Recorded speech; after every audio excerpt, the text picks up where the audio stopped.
I'm going to spend some time studying the resources that I have on hardware. I'm not gonna look into the chats. I'm probably not gonna speak much as well. Just gonna go over the pictures. And it's been a long time since I stopped studying hardware, so I wanna see if I remember some of the things. But I'm gonna try to go fast over each picture.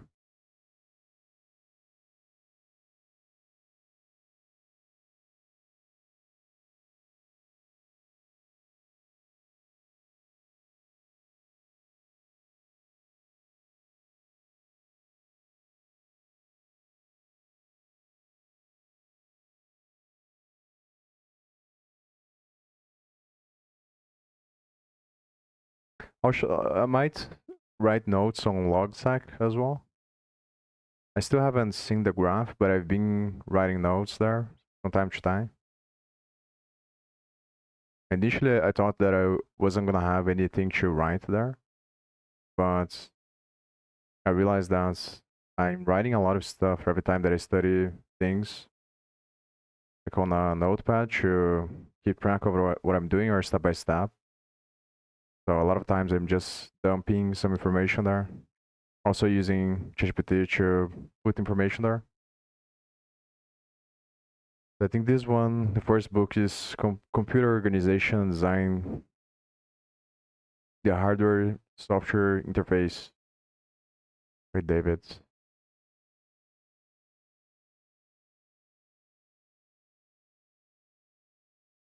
So this is just the number of processors sold.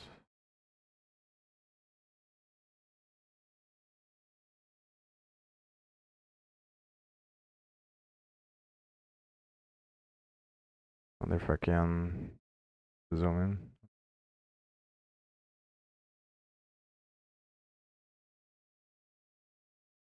It's pretty like, basic. It's just the von Neumann architecture.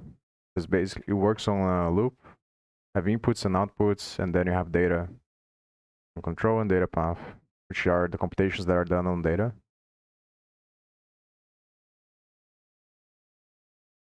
Yeah, whatever. There was a hotkey to. That's whatever. This is just talking about frame buffers, those rendering stuff.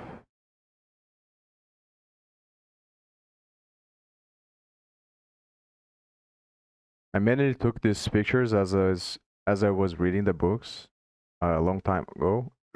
Long time ago.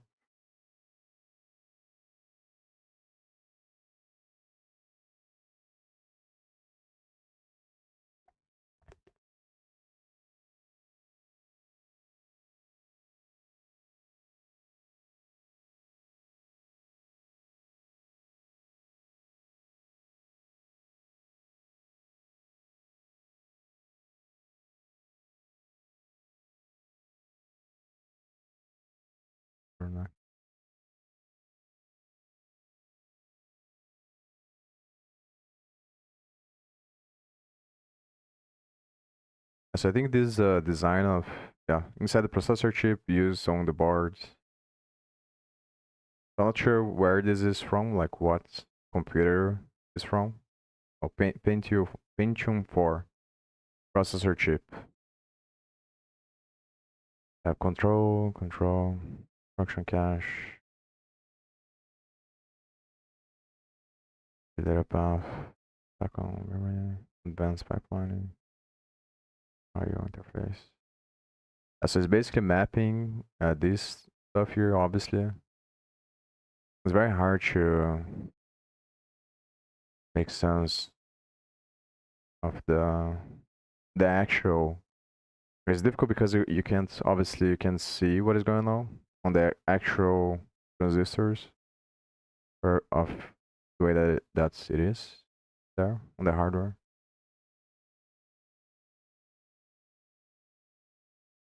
That's next.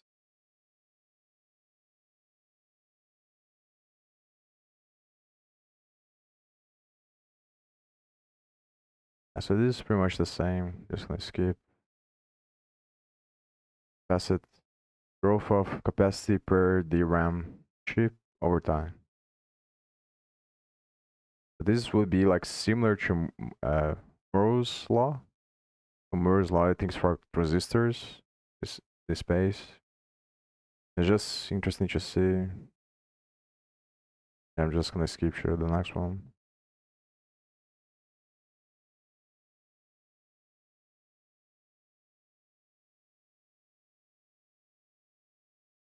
This obviously is talking about the pipeline to create the chips, the silicon chips.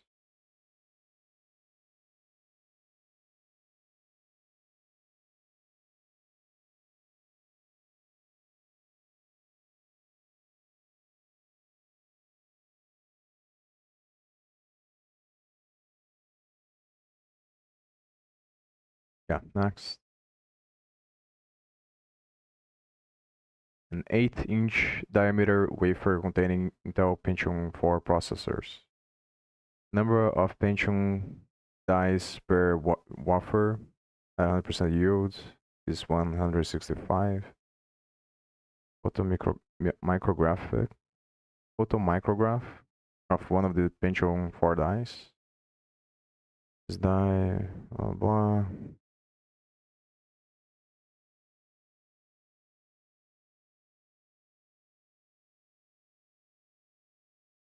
Yeah, that's. He already went over the books that were about hardware, but I couldn't pay too much attention into them. I vaguely remember the process and the nuances of the process because I spent speed read. Not sure how that's how you say it in English. Everything, so couldn't retain too much. But it wasn't that like it's not my main priority now, so I might review that later with videos and stuff like that. But it is pretty interesting. As far as I remember, like, there is a stage in the process that they put the chip on, and like they have the base of the where the transistors are gonna be made, and then they throw some gas on top of it to create like a small surface, and then they on the some other part of the process they create like the values of the gas the surface that they put there, and that's what creates the channel. But I forgot specifically like the which one is which in the materials. I think that's yeah, I'm not really sure. I don't remember anymore which one is which. Is silicon and oxide. CMOs. Complementary metal semiconductor oxide or something like that. Yeah, complementary metal oxide semiconductor. That's what it stands for. I think the base is. I don't remember. I should look into this. I'm gonna search for pictures.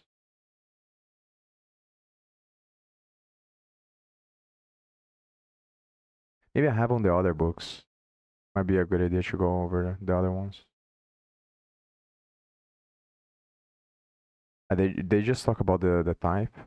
So it looks like the layer is it's confusing because there is like when the videos of on YouTube when I watch the videos they explain just talking about two different materials, but on the actual thing on the actual substrate there are several different channels on the actual chip, and then one channel works as the ground and the other ones work as the current, and is like a lot more complicated than that, but it's kind of hard to find.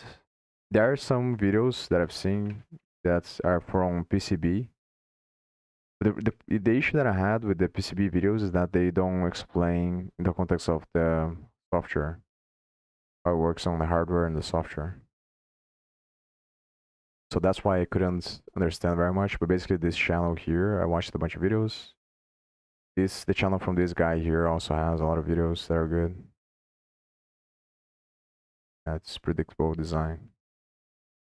But him, I think, is more for if you want to manufacture your own hardware. And then I went over a little bit with ChatGPT as well for simulating. So I use Verilog. Verilog is a language for describing hardware. Because obviously you're not gonna do the patterns by hand; it's impossible. It's too complex and too small. So you need to use a hardware, and there Verilog I think is the one that is open source, and there are other ones that are closed source, and they're very expensive.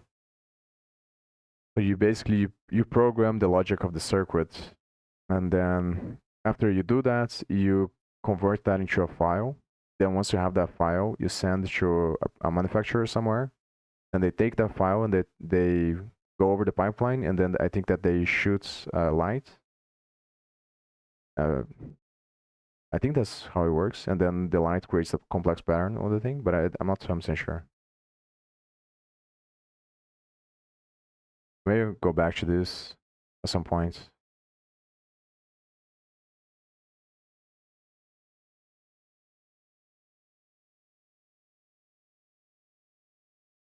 These ones they're just talking about, maybe this one is better.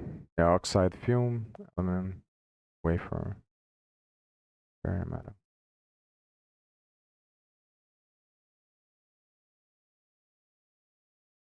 Metal oxide semiconductor back transistor. Color junction transistor.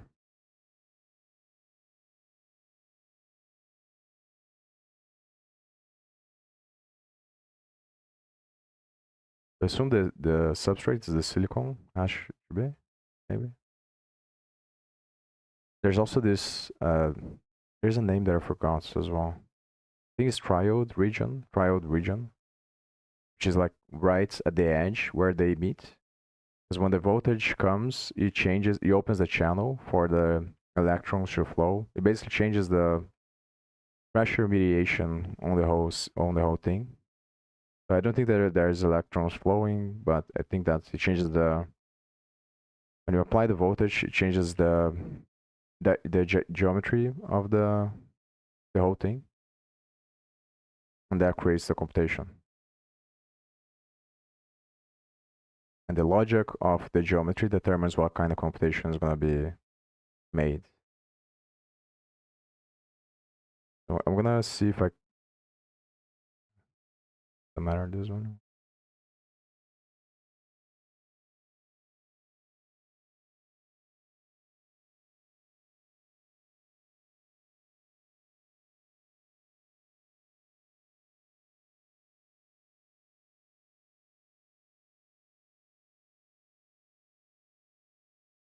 Some of these books they talk about like the actual hardware, but the problem that I had with these books is the same problem that I had with the logic ones, is that the terminology that they use, the circuits that they use, is kind of hard to understand. And because I'm speed braining everything, because I'm studying a bunch of other stuff, it's very hard to like the actual speech doesn't parse that very well.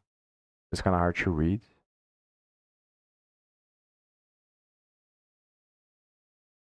So I'm just gonna move on to the other stuff. Maybe we'll come back to this at some point. I do want to know, obviously, like exactly how it works on the actual hardware. And it is kind of annoying that it's kind of hard to figure that out, but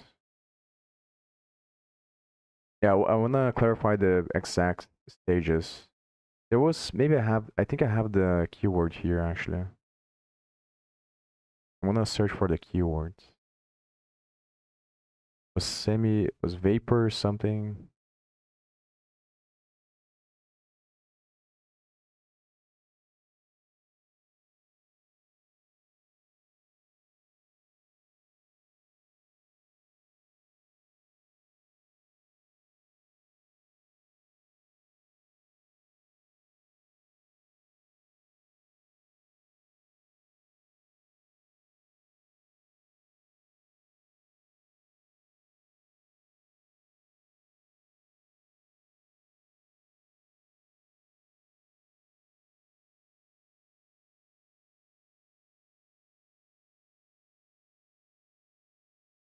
query. There's so much shit here. Where is it?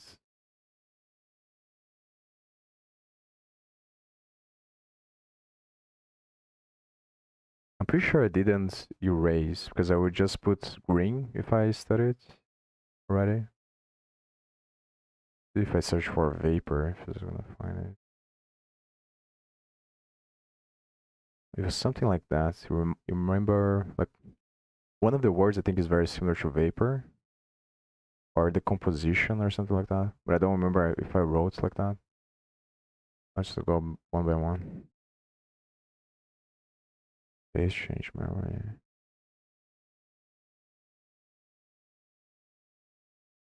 Maybe erase this.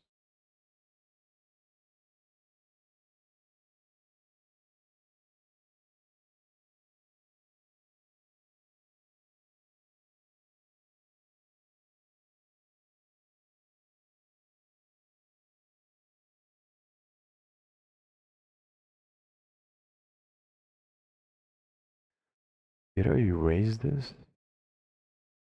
Maybe I did, and I don't remember. It's vapor decomposition or something like that. I'm gonna search on YouTube.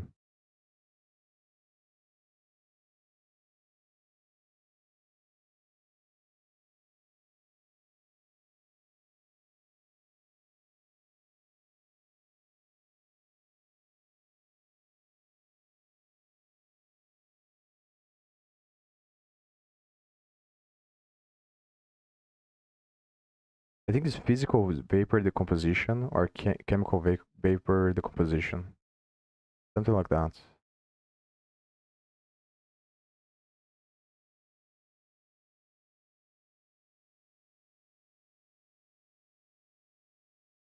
So the different types of transistors that exist is just based on the relationship, I think. So one transistor, the negative is gonna be on this part and the positive on the other one. And the other one is the other way around. Obviously, I'm not 100% sure about this, so. But I think that's pretty much. I am sure, I am 100% sure that there are two main types of transistors, and I do think that it's just changing the relationship of which one is which. So one is like off by default, let's say, and the other one is on by default. But on and off, obviously, is just relationship of the difference in voltage. There is no such thing as on and off. It's just a gradient of the same thing because it's a pattern of geometry.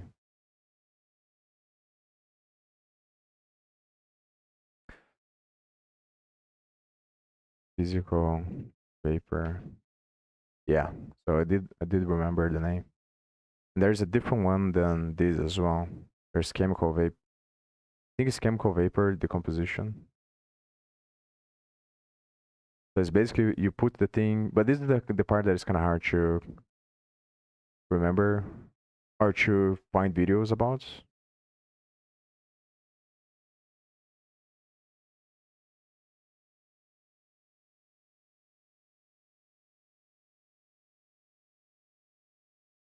So the physical one, I think you shoot particles on the thing, and the chemical you put a gas. That's how it works.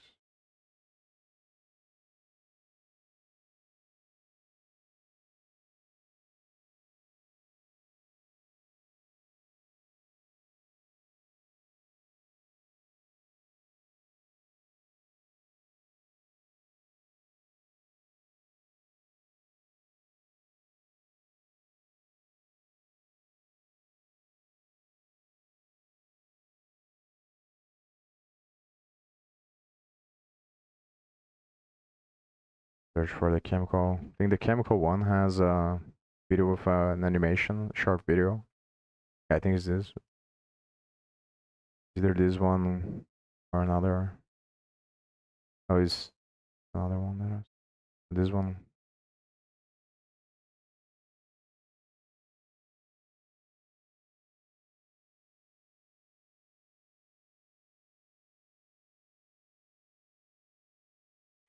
It's kind of confusing because I don't remember like what exactly is the material and what stage that does that happen. Yeah, that's the thing is This is the video that I was remembering. But there was another one with the gases passing. It was shorter, but whatever.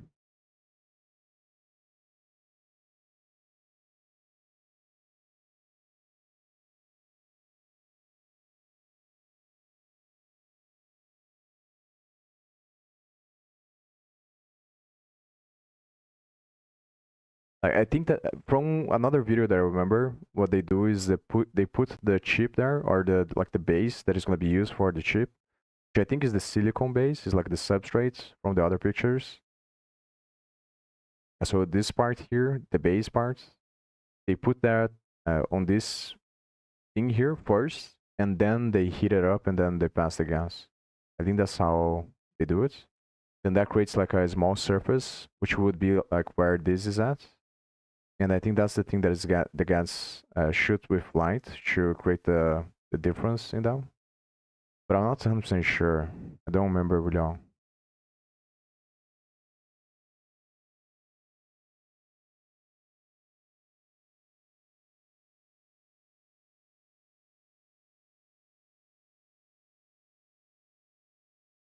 However,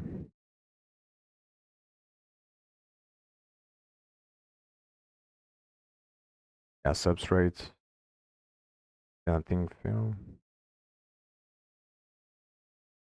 But there are many other parts of the process as well. And there's other parts that's for quality, because obviously sometimes it doesn't get the pattern you want.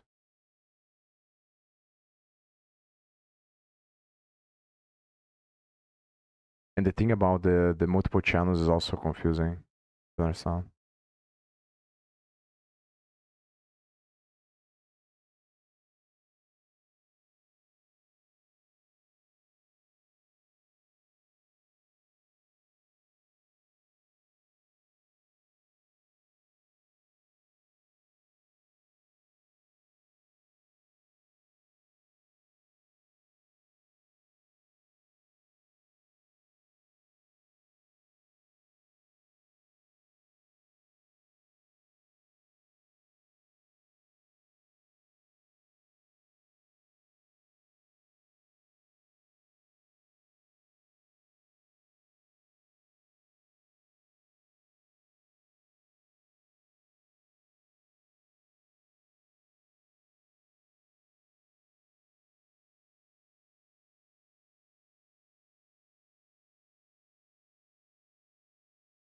I'm gonna go back to the.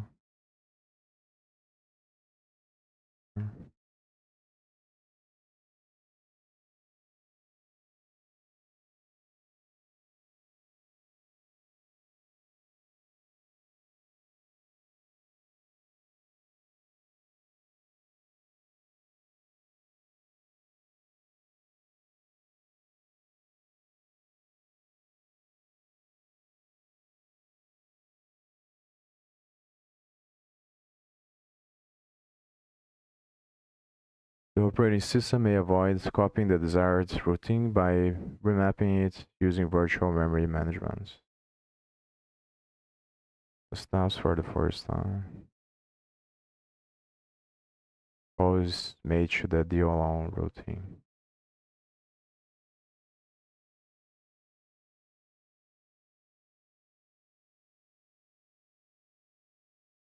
So the dynamic link libraries are just code that is shared by the operational system.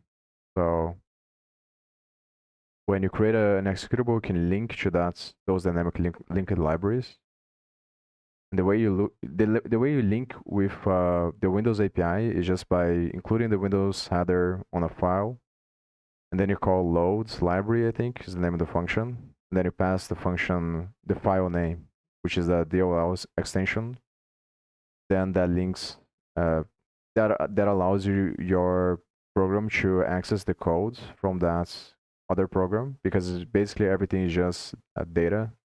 It's just binary information on the hardware, and it's basically a file. So a file is just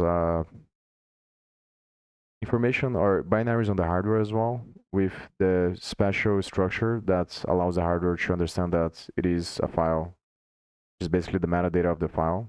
So it's a allocated size on the hardware. Then the DLL is just the operation. Is there your program using the operational system to find the code from other codes from other programs and to use it on your own program.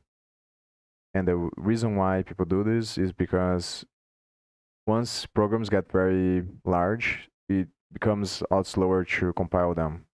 So basically turn the code into machine code because there's a lot more code. So when you use the dynamic linked libraries, it allows you to reuse the code without compiling. So it's like a shared code that everyone that has the dynamic linked library can use. I'm gonna look for the OpenGL call on Godot or the fork of Godot that I'm working on. I don't remember once. I was just solving problems related to this before, and I remember is load library the name of the function. Yeah, load library.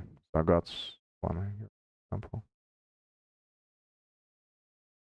So it's basically Godot does this a lot, and I think all the programs on C++ are gonna do it as well. They're basically just put a Windows header.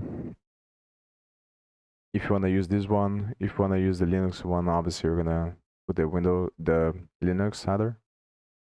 This is from a third-party library from Godot, and this is loading the kernel library from Windows. So the kernel is like a memory somewhere on the hardware, and that memory is interpreted as a program by the operational system or by the hardware itself. So the operating system is responsible for getting the memory, but the hardware has the pattern that is gonna determine what is code and what is not, which is basically the control logic of the hardware. So depending on the way that the bytes are read by the hardware, it perceives that as an instruction because of the connection of all the control logic inside of the hardware. So all the signals that are connected to different components, those are predetermined patterns that determine what is an instruction on the hardware, and that's called the instruction set architecture. It's the interface between the hardware and the software. And when it comes to dynamic linked libraries, as far as I understand, the operating system is the one that is responsible for managing. Like, obviously, depending on the program, you are going to be responsible for determining what kind of dynamic linked library you want to use. But then you have to use these API functions here to get like where is the code for the library located at on the hardware, and that's the OS provides that because the OS is the thing that manages the hardware.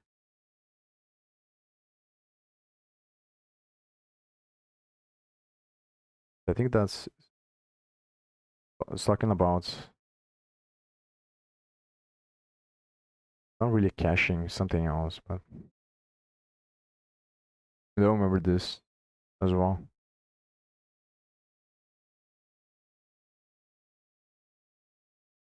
Usually people use the words lazy for things that are only loaded or only executed when you need it. So I assume here something like that.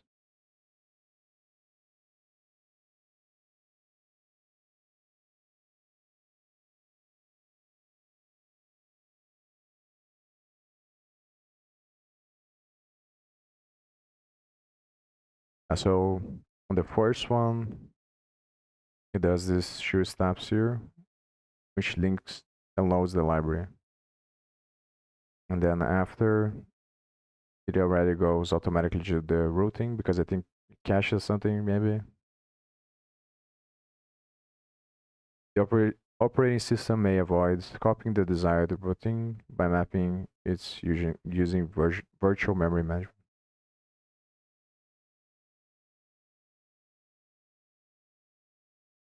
Also, it's talking about how the operating system doesn't copy every time.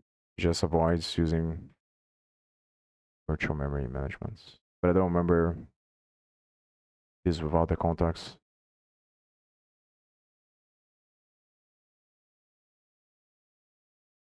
And this is just talking about the compilation process. I'm not gonna go over this very much. basically all of them work like that. You have the tokens, which are the words. I'm learning a lot about this studying type theory.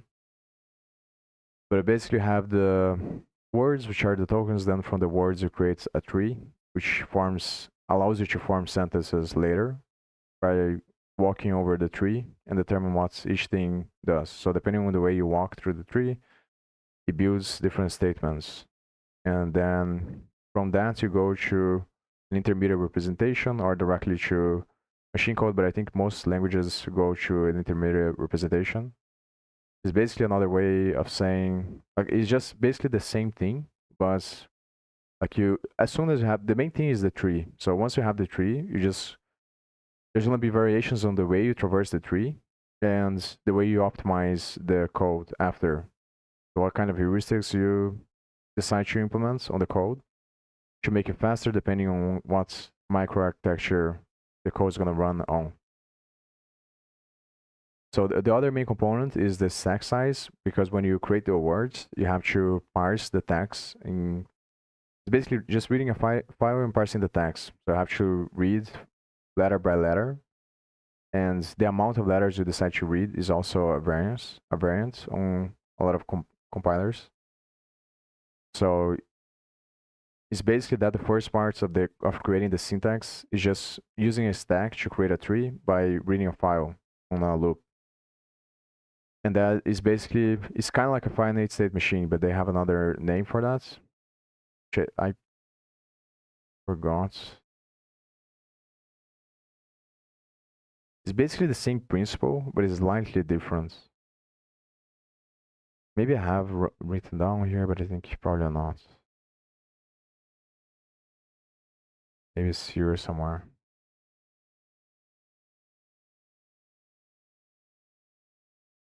What is the name of that?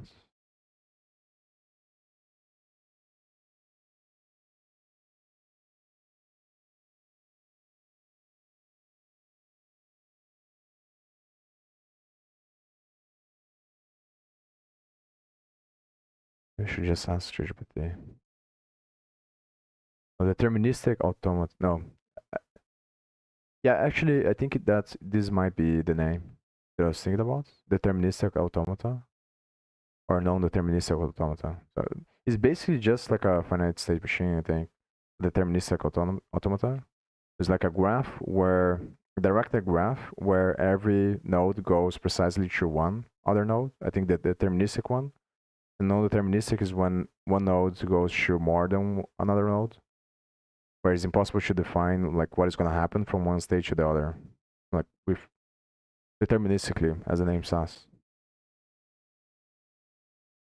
But I don't remember if that's the thing that I was thinking about.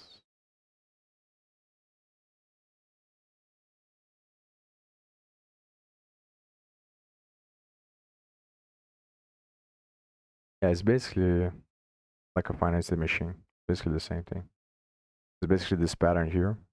This is basically what a syntax is. So it's gonna use this to create the tokens, and then from that point it creates the tree.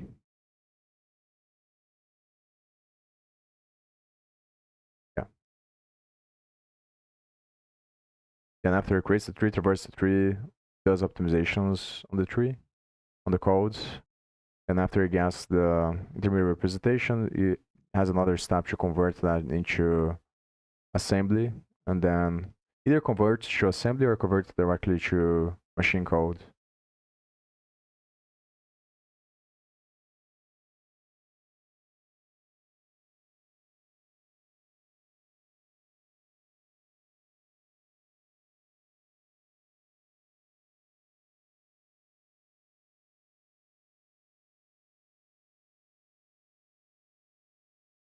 Yeah, so these are one examples of the some optimizations. So this one I remember. So you remove variables, you move codes. I think most of the time it's probably going to be variables, but there are other situations as well. From the loop in order to save computation.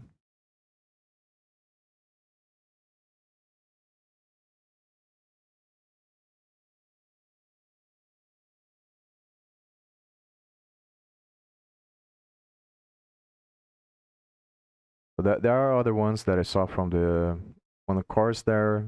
That's it's basically you create a graph, which is the control flow graph.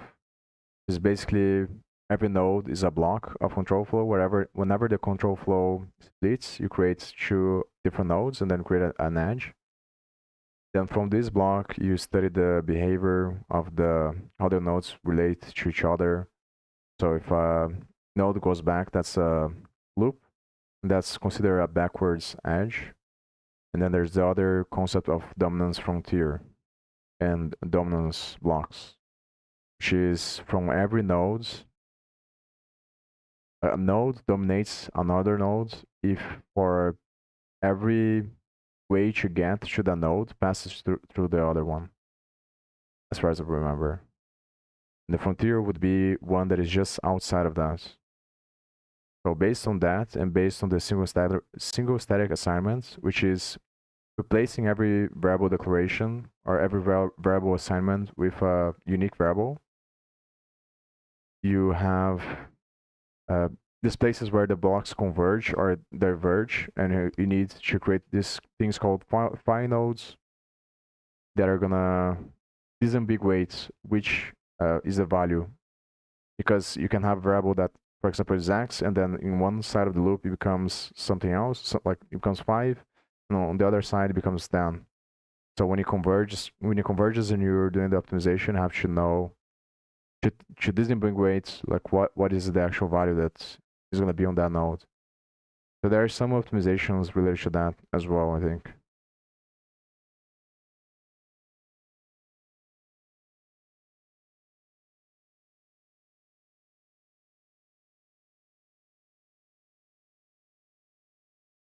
Reordering obviously is another one that is kind of complicated to understand very well.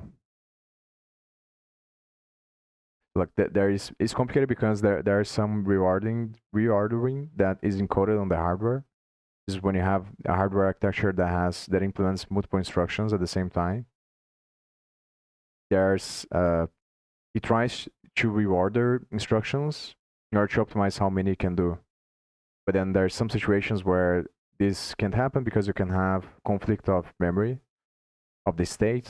So there's also control nodes on the hardware, or control components, control logic on the hardware, in order to determine, like the logic should determine when these things happen. And then you connect the different pipelines of the hardware to prevent those pipeline hazards to happen. And the thing that is confusing is that you can also reorder. Actually, like you can prevent reordering from codes, but you can't reorder the code yourself, as far as I know, from software. And the way you do that is by using the mutexes. It's both hardware and software that are responsible for, like, I think hardware is gonna reorder, but on the software you can prevent from being reordering so that you don't get into this like data races and stuff like that.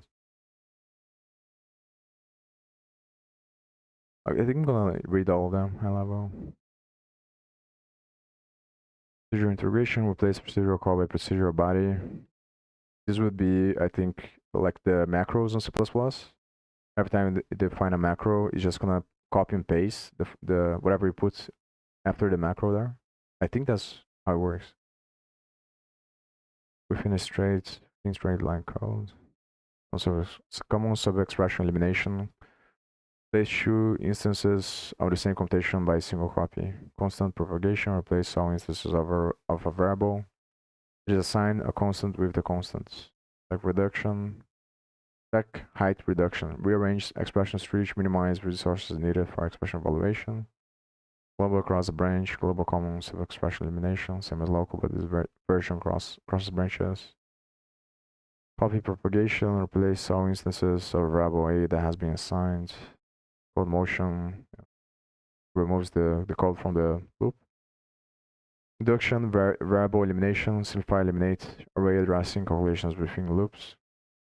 Processor dependence, depends on processor knowledge, system reduction. In examples, replace multiple by constant with shifts. Yeah, this is another thing that's, but I don't think it happens very often. This one, they were basically replacing the multiplication with a shift because shift is less expensive on the hardware to actually do the computation. But obviously, it has to be a multiple of 2 because otherwise, it wouldn't work. Applying scheduling reorder instructions to improve pipeline performance. Bischoff, yeah. Alright, next. First version of the multiplication hardware. This is another thing that is kind of confusing to understand. As far as I remember now, the actual computation of the hardware is always going to be on choose complement form.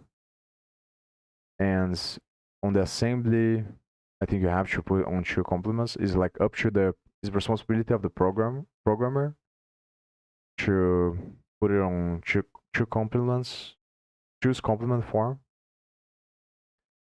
But there are some optimizations when it comes to that for the addition and subtraction because they work the same way on 2 complements form, but multiplication doesn't. So multiplication requires more, and multiplication and division require more hardware, like a specialized hardware, because of the what determines whether or not the bit is going to be negative is going to be like the most left bit, I think. So for addition and subtraction, it doesn't matter because the result's going to be the same. But for multiplication and division, it does matter because the result's gonna double, like the amount of bits you need to represent. So there are variations because sometimes you want to extend the negative bit on one part, as far as I remember.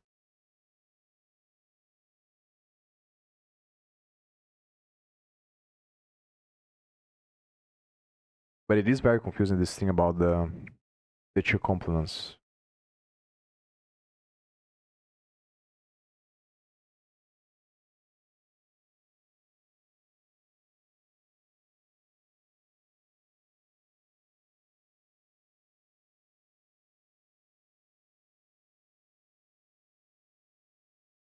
Even now, I'm not 100% sure. From what I remember, that's what happens on the. Maybe I can check the compiler. Maybe that's would be is Godbolt or something like that. Weather Explorer. I do have.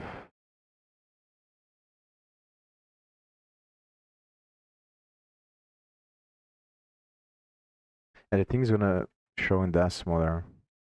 It was something that I was very confused. I was confused by. I think I'm gonna ask GPT for an example.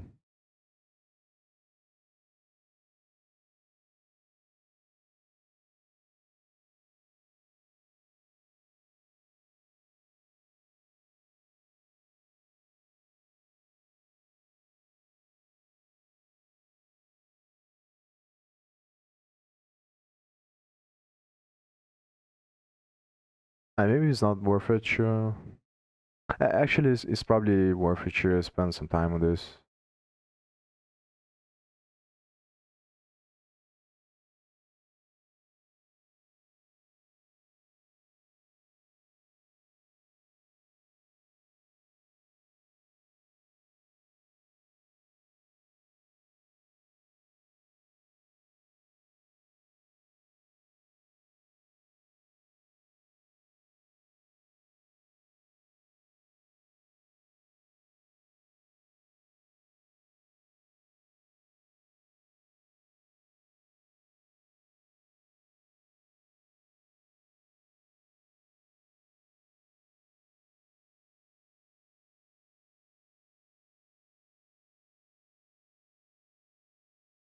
Yeah, I think that it makes sense. Like that you as the programmer on assembly have to put the numbers on choose complement form because the hardware structure is gonna be hard coded, obviously. So the hardware is gonna interpret as choose complement. But I remember it is confusing because of the way that different environments represent the numbers. So sometimes they represent in decimal, sometimes they represent in hexadecimal, and a lot of the times is not very clear like what it means.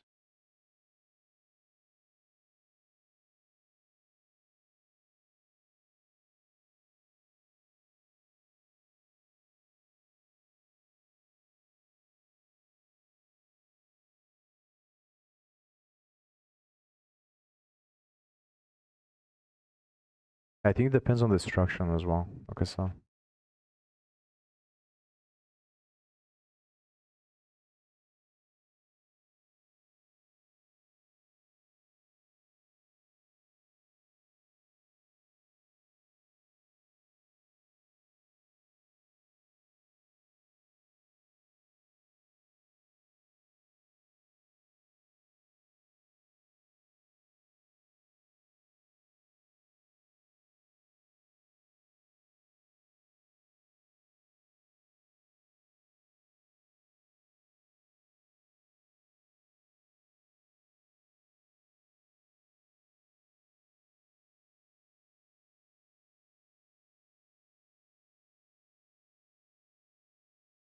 Oh, so the assembler encodes choose components.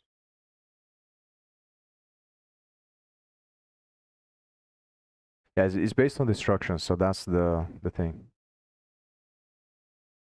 So for some instructions, it matters because of the sign, because the multiplication and division are going to change the amount of bits you need to represent. So it does matter, but for addition and subtraction, I think, yeah, but it would matter anyway. But I think the assembler is the thing.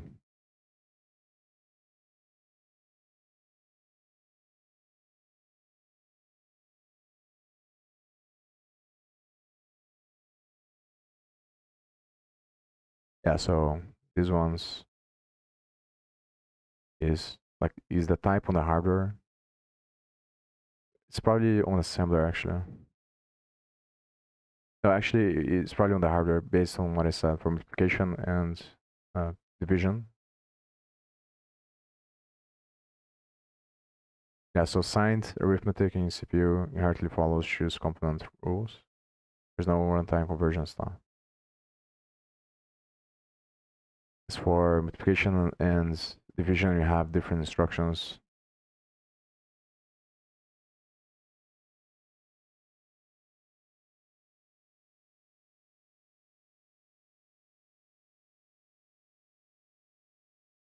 Yeah, there is no separate hardware step that converts among choose components. But it did say that is the assembler is responsible.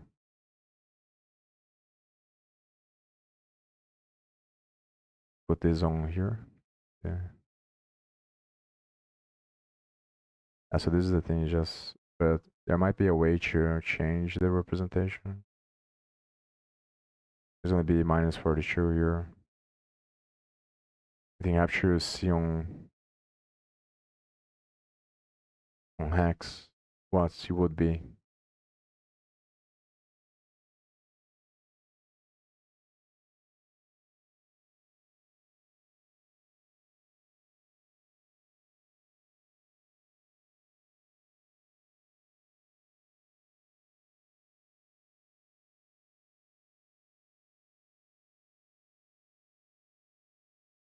Okay, so you do have to write on choose components. Yeah, let me put this here. Let's see what happens. Yeah, so it's still 42. The problem is that hex is very hard to read, so it's kind of hard to know. Yeah, but actually it has to be right because this would be a very large number if it wasn't choose complements, because the f is gonna be 16 to the power of whatever is the house of the number multiplied by the value, I think. So this would be a very large number, I think, if it wasn't choose complements. Let's see. Hexadecimal converter without choose complements. Not sure if it's gonna. Yeah, so this one shows. So it is true.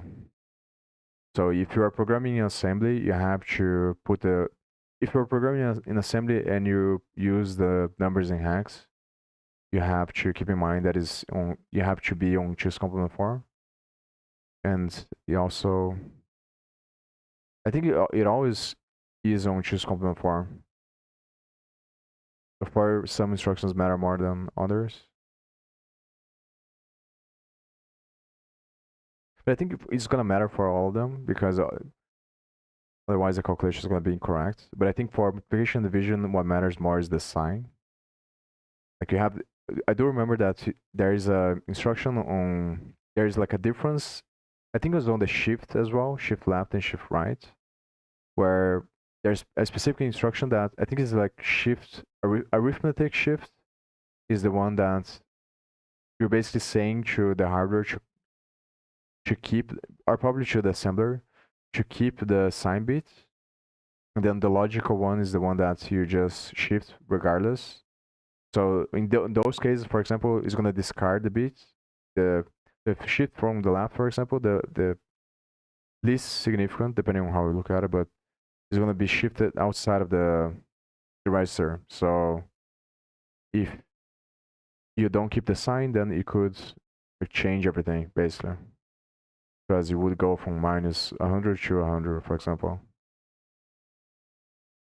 I'm satisfied with this. I think I'm gonna continue there.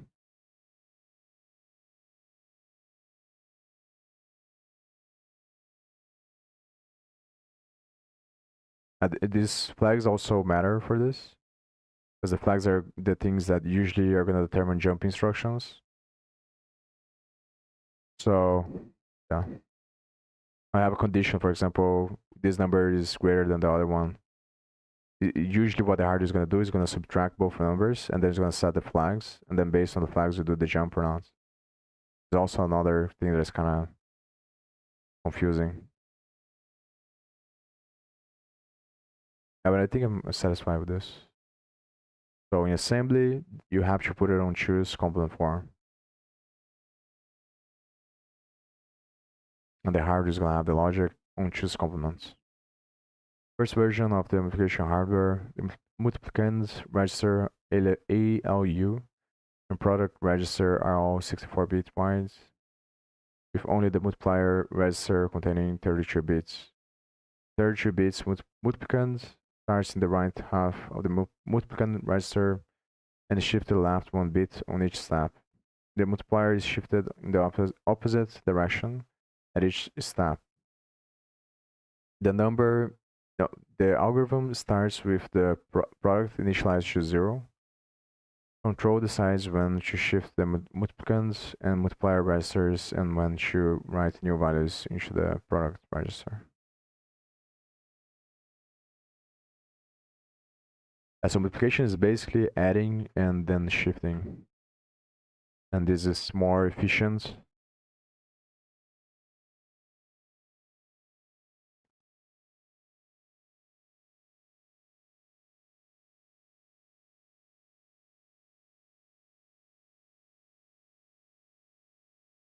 Wonder, like there was something about the carry though, because obviously if you're multiplying by hand, you're gonna take the carry. This is another thing that is weird, that is confusing on like binary multiplication, but I do think that works like this.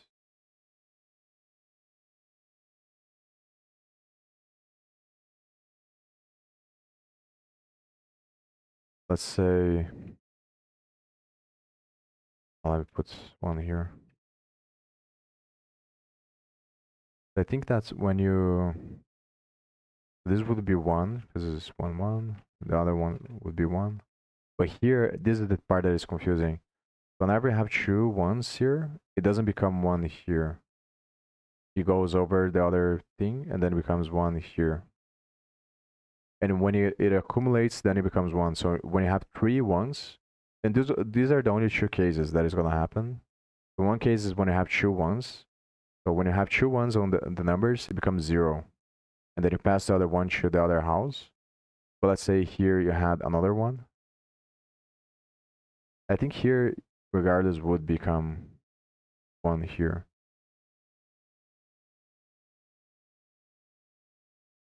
But when you have 2 ones, it becomes 0. And when you have 3 ones, then it becomes 1 and it still carries to the other one. And so the difference here would be that if it was a 0 here, then it would become 0, or it would become 1 here because it goes over from this one. But if this one is 1, then you have 2 ones here, then this is still 1, and then it passes 1 over here as well.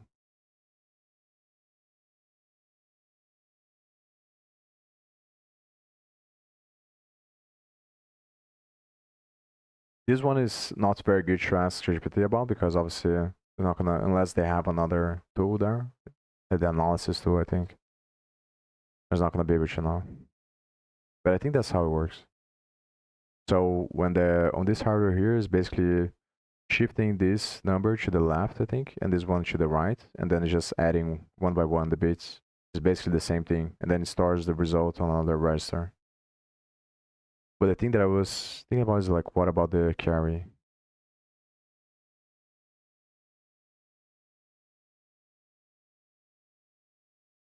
So obviously there is probably a mechanism for that, but it doesn't talk about here, I think. It definitely talks on the book, probably. Or maybe this one's gonna talk about it.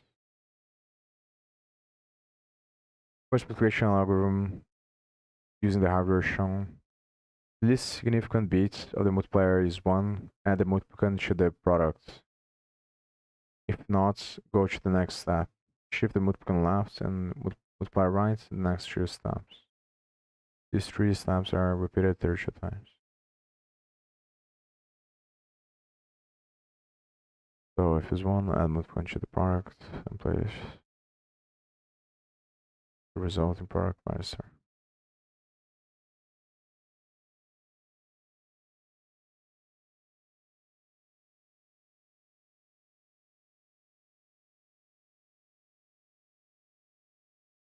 And it's not talking about the carry.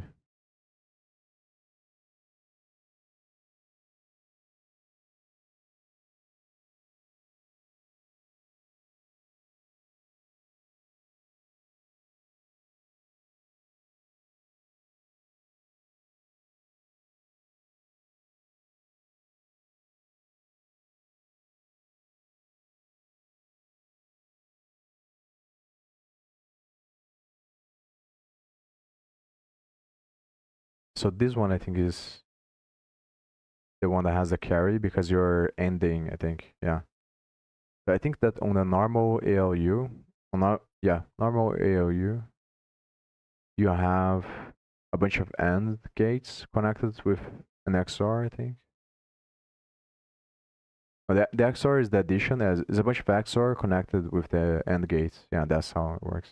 So the AND gate is responsible for the carry, and the XOR is responsible for the sum, because XOR in binary is a sum operation. So when you have the ANDs, is going to carry the bit to the other places. And I think here is basically the same thing. So it uses the other one for the carry, I think. It basically creates these cascades, and the results are at the end there.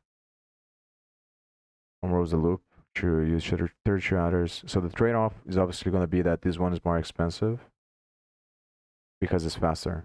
So you need more gates to do it. The other one's probably cheaper and less fast. Rather than use a single 32 bit adder 32 times, this harder unrolls the loop to use 32 adders. Each adder produces a 32 bit sum and a carry out. Yeah.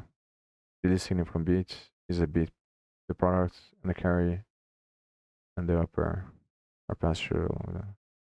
I wish that is sad what is each thing. Let's like specify what is the gate here. But I think it's XOR because it's the sum. Yeah, but then so it should be an AND connecting all of them, like on the carry, I think. Not sure though.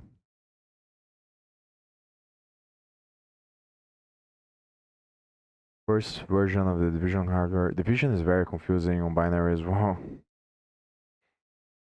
The division, I think both for division and multiplication, they use two registers, two different registers, and then they just store like the most significant and least significant bits on the two different ones. But I think for the division is going to be the quotient and remainder. So they use one register for the quotient and the other one for the remainder. Yeah.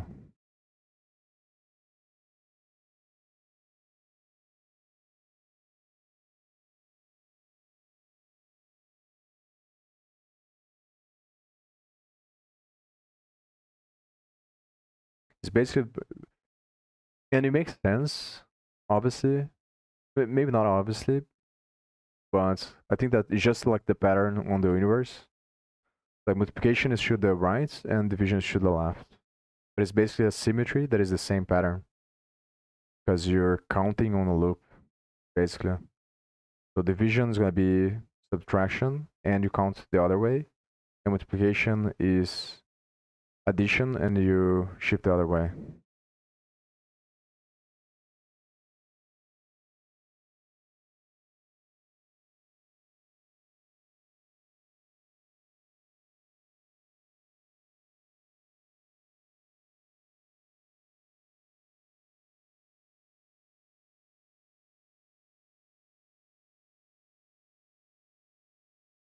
Division algorithm using the hardware. The remainder is positive. The divisor did go into the dividends.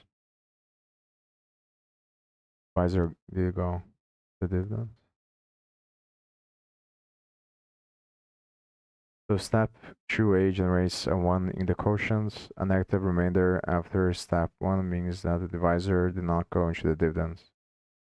The step 2b generates a 0 in the quotients and adds the divisor to the remainder, thereby reversing the subtraction of step 1. Final shift in step 3 aligns the divisor properly relative to the dividends for the next iteration. These steps are repeated 33. It seems going to be like similar to the other one where there's another optimization. And I vaguely remember like watching a bunch of videos about division as well. So like you count the bits and then you see this part is the one that is confusing, but I think it's based on the 1. So whenever you have a 1 and the house of the numbers, you stop until you get a value that fits on the one you're dividing by. Then you count that as 1 and then you continue, but I don't remember really well.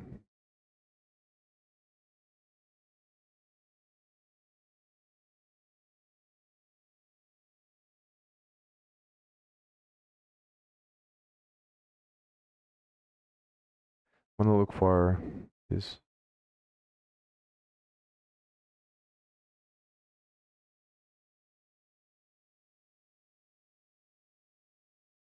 It's not complicated, but it's very confusing the way that they explain.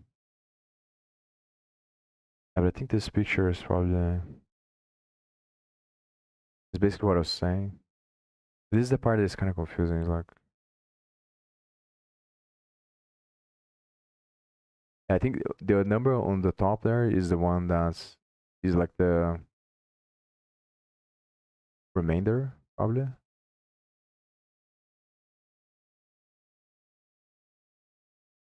Yeah.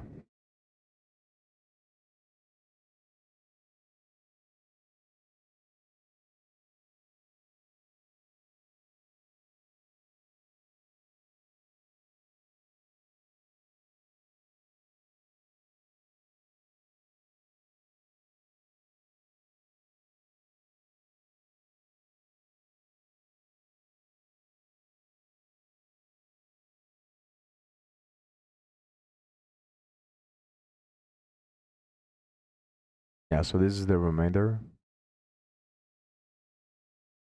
It doesn't make sense, right? The way that he explains.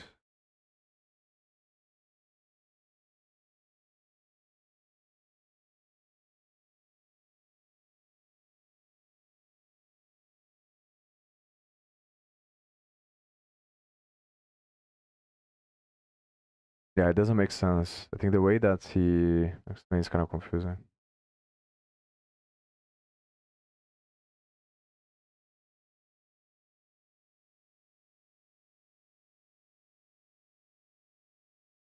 But it's basically like the concept's kind of easy to understand. Checking how many times the number is gonna be inside of this, and then you subtract with the number, and the remainder goes here, and then you keep going on the process. So this operation of checking whether or not the number fits inside of the other one is the shift that they were talking about probably. So you shift, and each time you do a test to see if the number fits.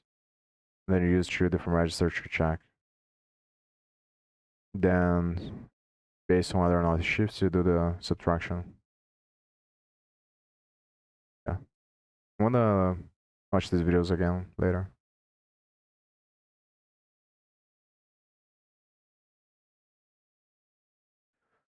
Remainder is greater than 0. Shift the quotient register to the left.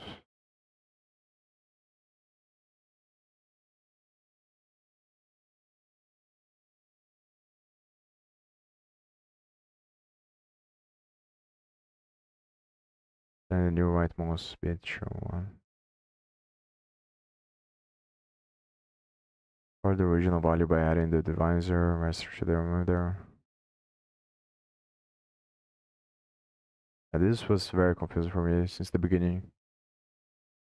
I already watched like videos a bunch of times, still very confusing.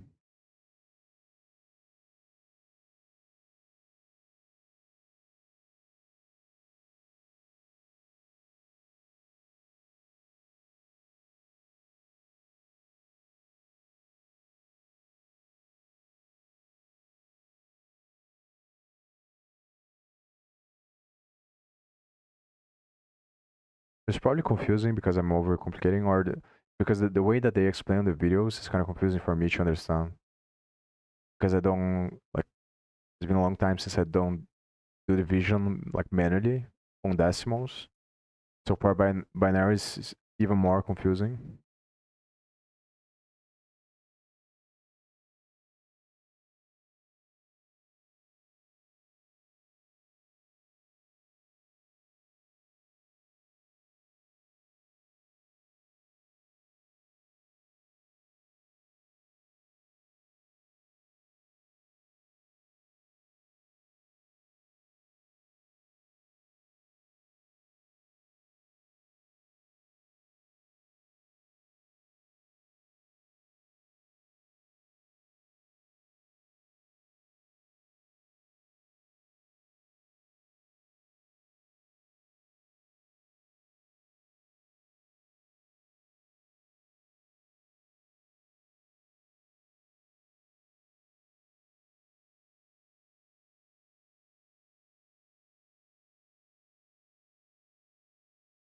Now I wanna remember like the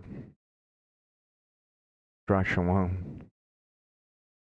The part that is confusing is this one, but I think I understand now. And so this will like the number that he writes here is the result, and then the value is how many times it fits. So obviously it's gonna be either 0 or 1. So once it fits one time, then you put, yeah, now I remember. So, and the value gets, like after you do all the subtractions, is the remainder. So the results of the, I'm not sure how to say that in English. Like the whole part is the fits on the other number. It's gonna be represented in binary on the top, and the other one would be on the bottom, and just shifting and subtracting to see how many times it fits. And I think that the subtraction, the part that I don't remember is, I'm gonna keep watching.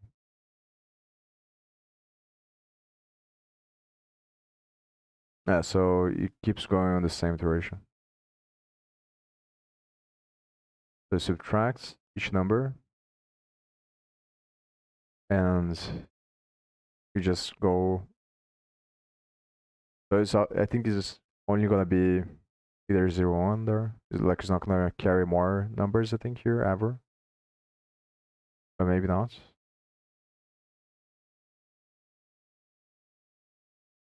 Also, it's boring the other way.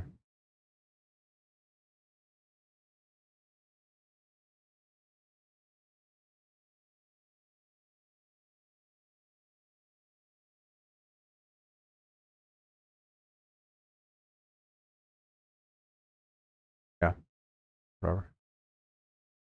I think I kind of get it.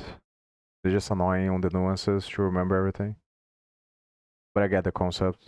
Like I pretty much get it after that thing there. The most confusing was The only confusion that I have is still is whether or not there are going to be situations where there are more than one here or the more than one number, but I think it's probably not going to happen.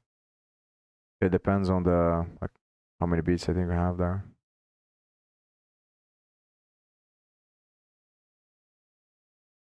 Yeah, because if they are all one, then it's going to be. And the only thing that is confused is that you carry to the right on this case. So in the multiplication you would carry from the left to the right after the operation, but here he's carrying from the right to the left. So he transformed this one here into 2 here. And this is the part that I think is kind of confusing. One of the parts, because we just transformed the 0 to 2. And why can't you subtract? I think it's because you can't have -1, so that's why. So because you can have -1, you just put the 2 there, or pretend that it's true. So what if here was 0 as well? Then that would mean that it doesn't like either carry from the other one. That's the part that I think is kind of confusing. Probably what would happen is you would carry, it would become 3 here, and then you would just carry the thing down the line. Yeah, I think that's what would happen. No, actually, it wouldn't work because it would be lower, so it would have to go one more. Yeah, so I think it's always going to be the case that there's only one house here. Because then it would be 100, and then 100 doesn't fit on the number on the bottom has to be lower than the number on top, I think.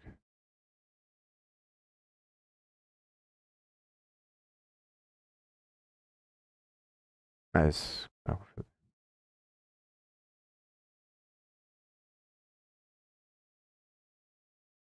So floating points addition is another thing that is very confusing. So I think that the most common way to format is the like Mantissa, whatever number they have there.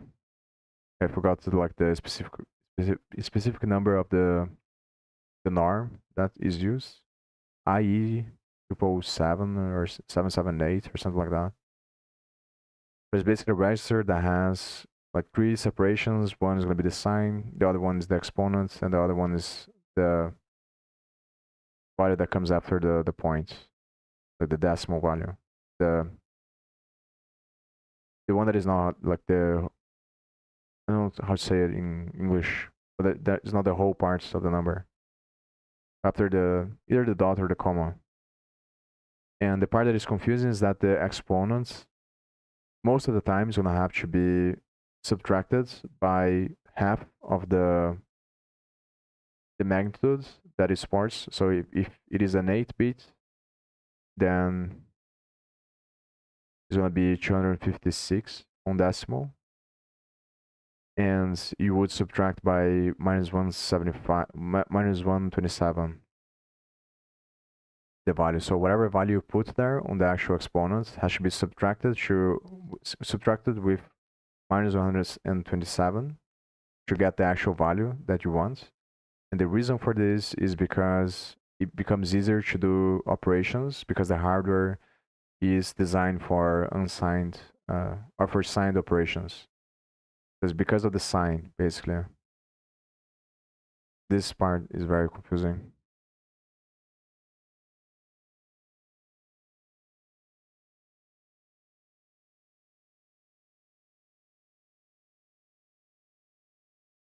So you're basically just adding to the value that you actually write to the register, just adding the half that would be responsible for the unsigned operation to the number. And then let's say you want like 100. You want the number to be 100 on the exponent. You would you would add whatever is the half of the amount of bits that the exponent supports. On 8-bit register is going to be 256 decimal, I think. And half would be, or 255. Then half would be 127. So you add 100 with 127 to get the number that you actually write to the exponent. And the number you're actually going to get on the hardware is going to be that subtracted by 127. In order to take into account the negative, I think.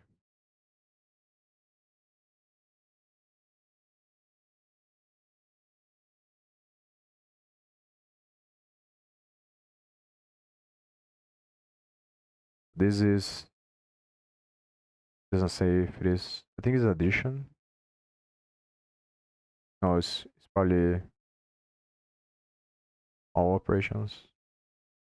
This has shift here.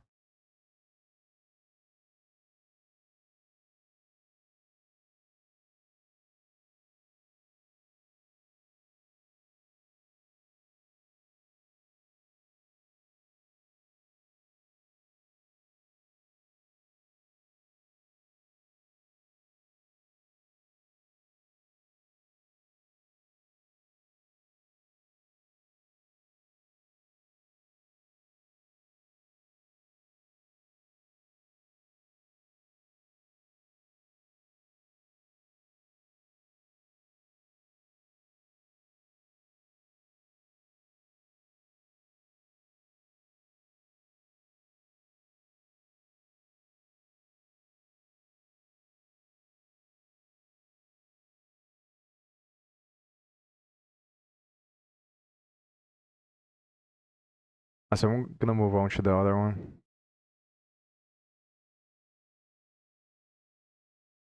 Yeah.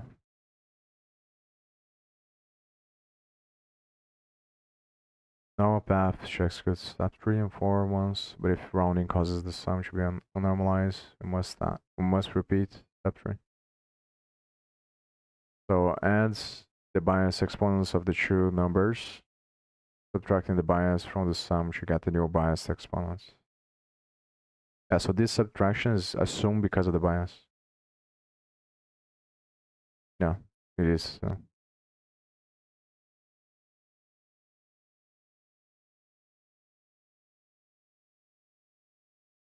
add the bias exponents of the two numbers, subtracting. So you add the numbers, and then obviously you subtract the bias of both. So in this case, if I have 8 bits, we would get the bias of 16 bits, which would be half of the number, and then it would subtract from the results, which makes sense. How many decimals is 16 bits on the calculator? Oh no.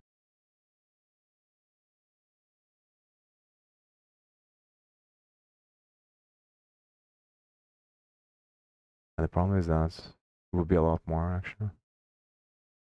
Not sure if I can put decimal. Or so 65,500 whatever.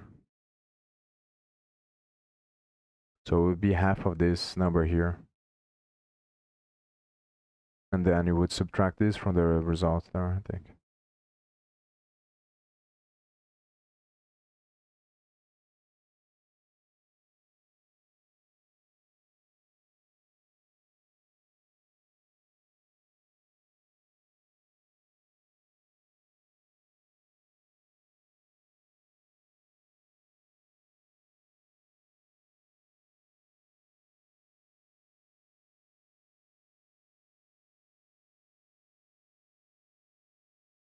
So this normalized, I don't remember really well. Don't remember at all actually. So I'm gonna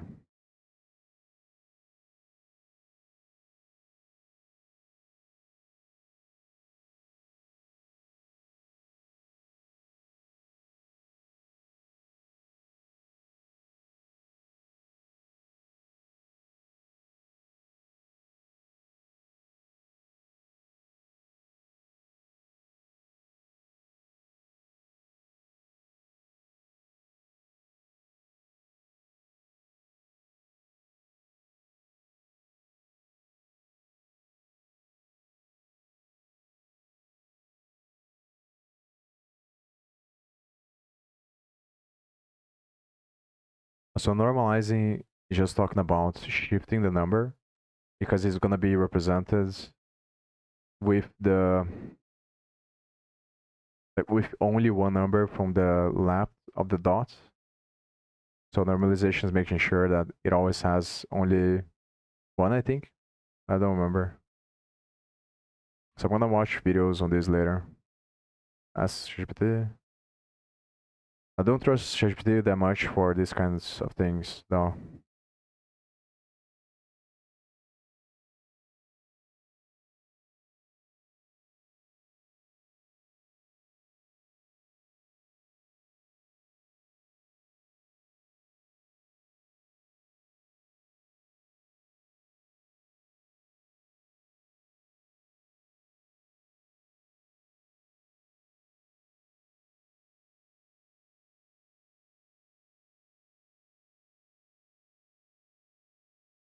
And this is the norm, 754.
I'm still not sure if I understand.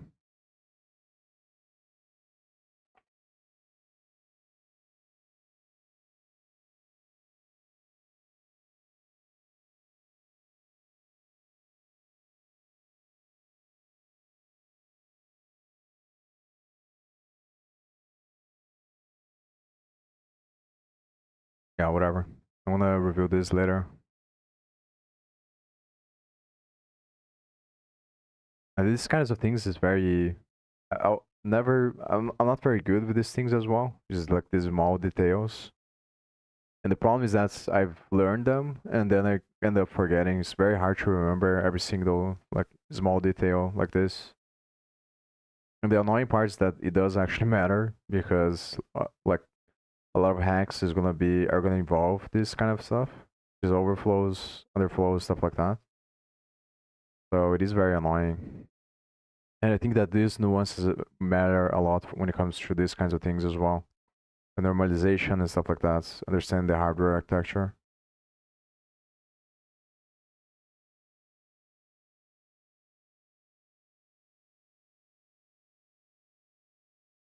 A pipeline dependencies in a 5 instruction sequence using simplified data paths to show the dependencies. All the dependent actions are shown in color, and CCI at the top of the figure means clock cycle I. First instruction writes into true, and all the following instructions read true. This register is written in clock cycle 5, so the proper value is unavailable before clock 5.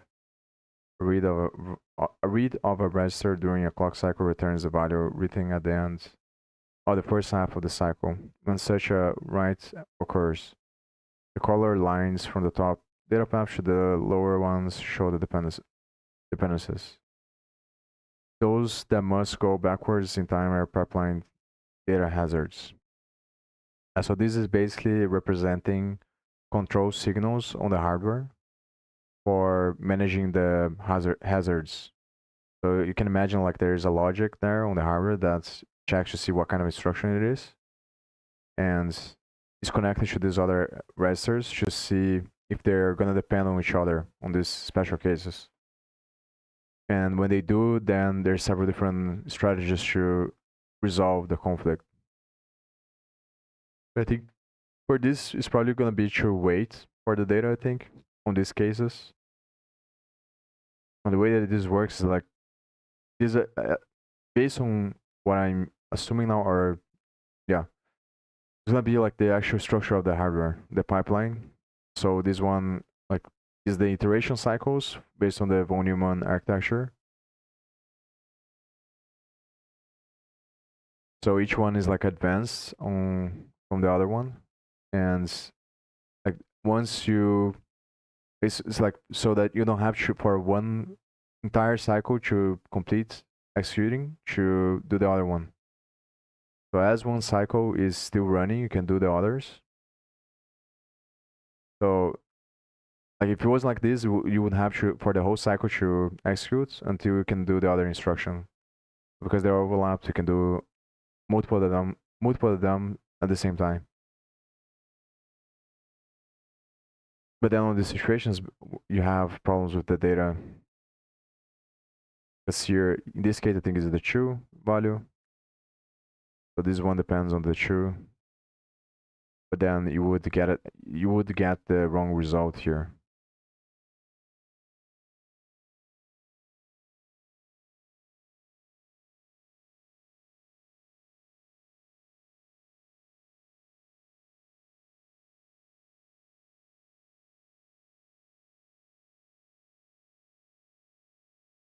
The dependencies between the pipeline registers move forward in time, so it is possible to supply the inputs to the ALU needed by the AND instruction and OR instruction by forwarding the results from found in the pipeline registers. The values in the pipeline registers show that the desired value is available before it is written into the register file.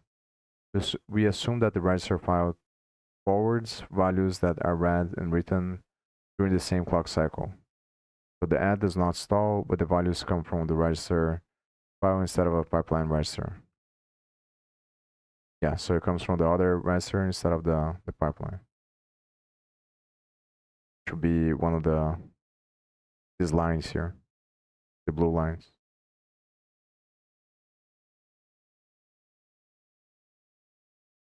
Yeah, so I assume it's basically a control logic that is going to stall the instruction and then pass from the register instead of the pipeline.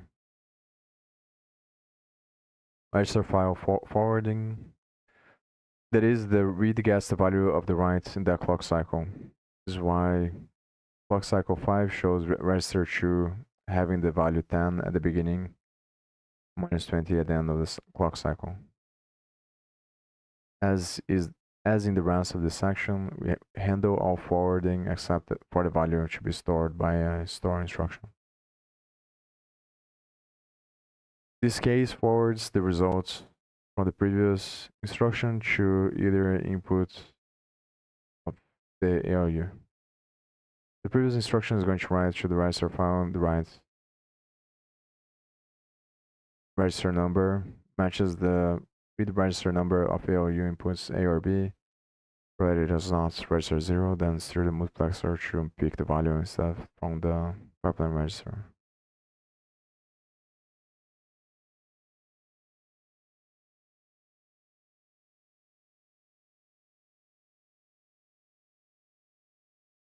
I think I have to read that again.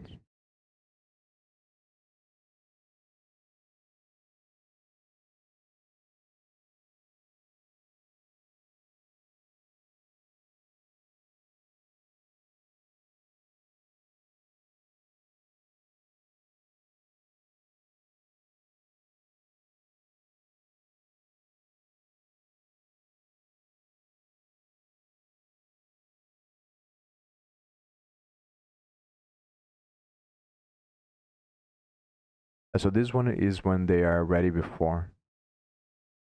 That's the other case. So it's gonna pass from the one of the registers to the other. Yeah, so it passes to this operation, I think. So instead of this pipeline using the value that would come from this register, it uses the other one. I think that's what's going on.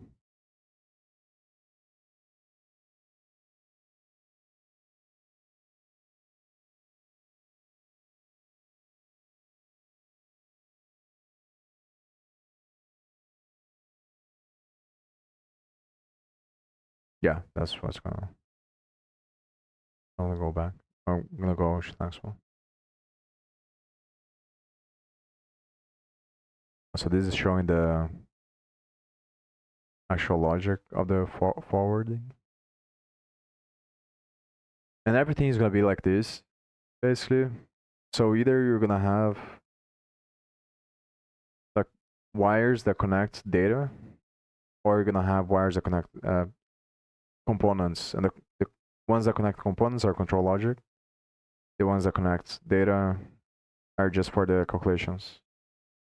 So they're basically gonna be directly correlated with memory. On top are the ALU and pipeline register before adding forwarding. On the bottom, the multiplexers have been expanded to add the forwarding paths. And we show the forwarding units. The new hardware is shown in color. This figure is a stylized drawing. However, leaving out details from the full data path, such as the sign extension hardware. The register field is shown twice. Once to connect to the MUX and once to the forwarding unit. There is a single signal. As in earlier discussions, this ignores forwarding of a store value to a store instruction. So this is the simplification, I think. There's a simplified pipeline. The other one is the one that has the forwarding.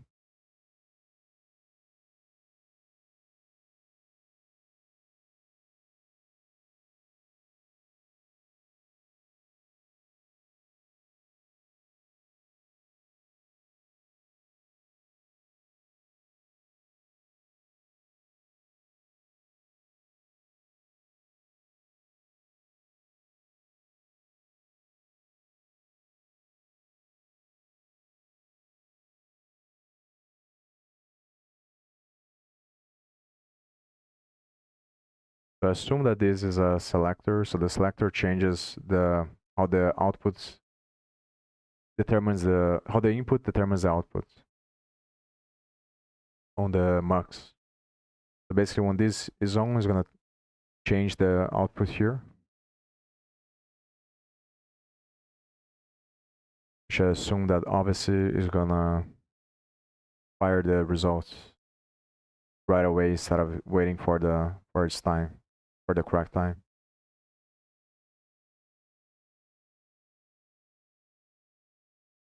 Yeah, we're gonna move on to the other one.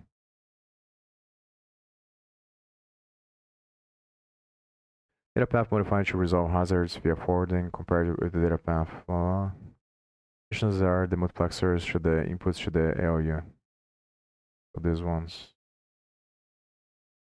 This figure is more stylized drawing, however, leaving out details from the full data path, such as the branch hardware and the sign extension hardware.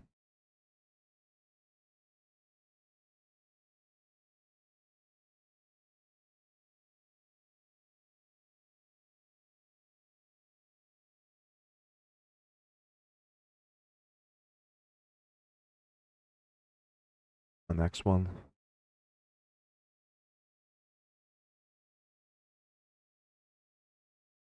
Sequence of instructions. So these are hazards. Is the dependence between the load and following instruction and goes backwards in time. This hazard cannot be solved by forwarding. So it's the 2 and the 4 that are the hazards.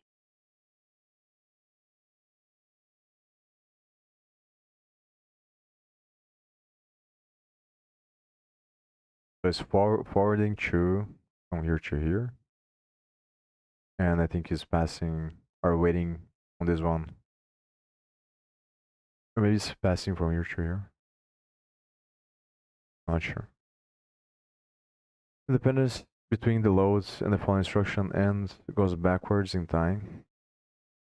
Dependence between the loads and following instruction. So load would be here and here. So this one goes backwards. This one.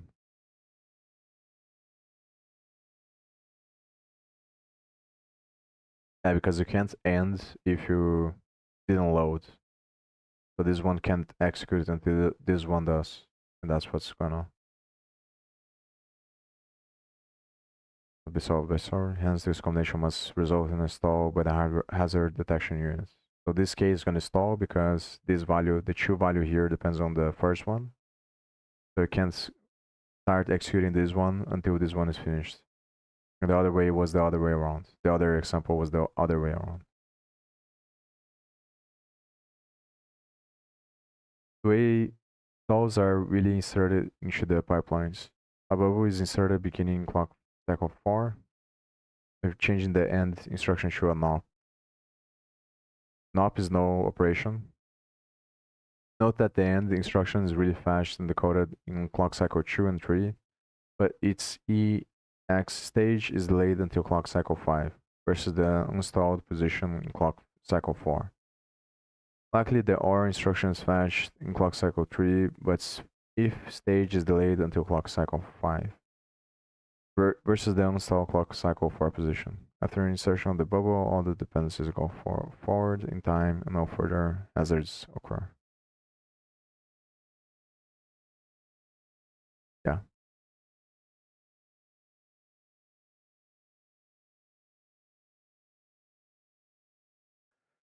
Pipeline control, black sensors, blah, blah, blah. So this will be the hazard forwarding hazard detection unit. Is connected through here.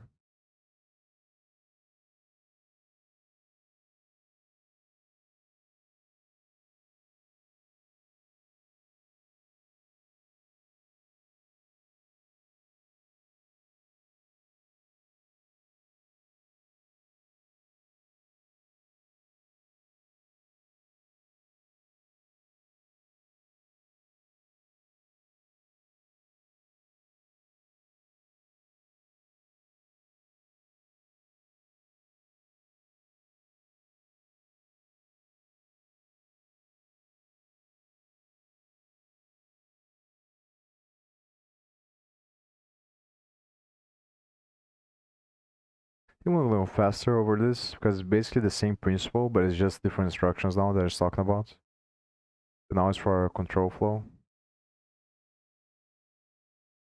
Most three following instructions will be executed. Will begin execution before branch equal branches to lower. And extra hardware to reduce the control hazards to 1 clock cycle. This figure is the non-optimized data path. So the problem with this is that it would execute the other ones that are useless because it's gonna jump when this one executes.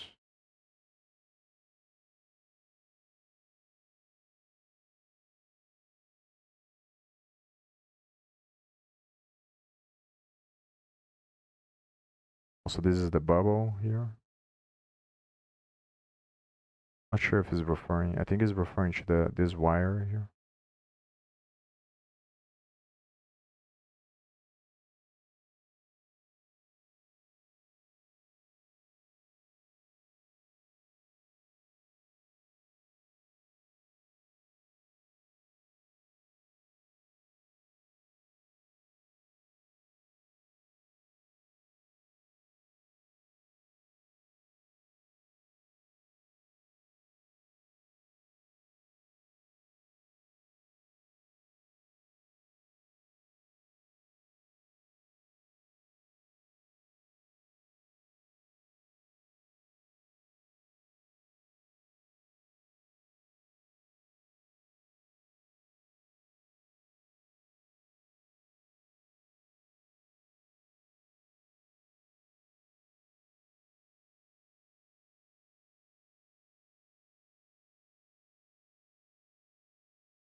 Obviously, this is an oversimplification as well because it's just for teaching purposes. The actual modern hardware is going to be more complicated.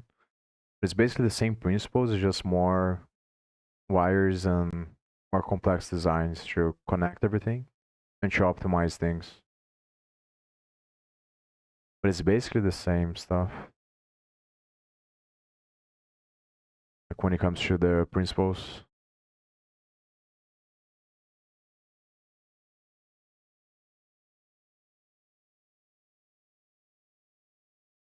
Driver next.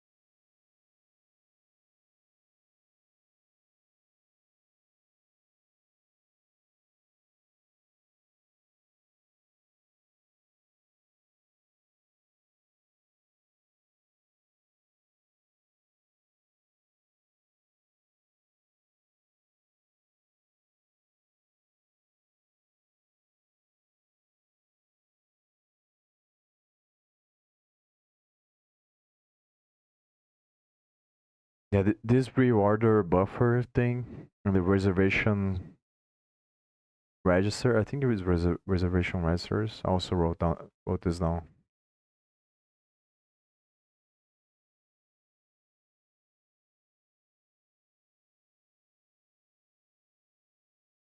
These reservation registers is another part that is very confusing.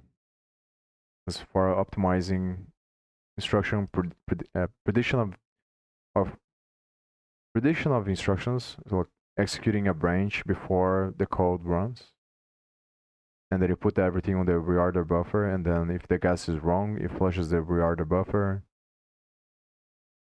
And I think the reservation registers are related to that. I don't remember how exactly, but the also is triode region the name of the thing as well. So when it flushes the reorder buffer when it guesses incorrectly, it still caches.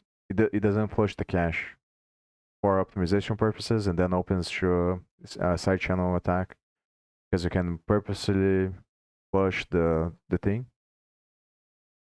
and get timing on the addresses, so get extract information based on the timing.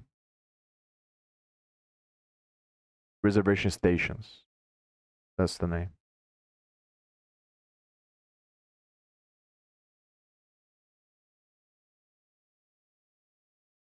I'm gonna ask GPT about this.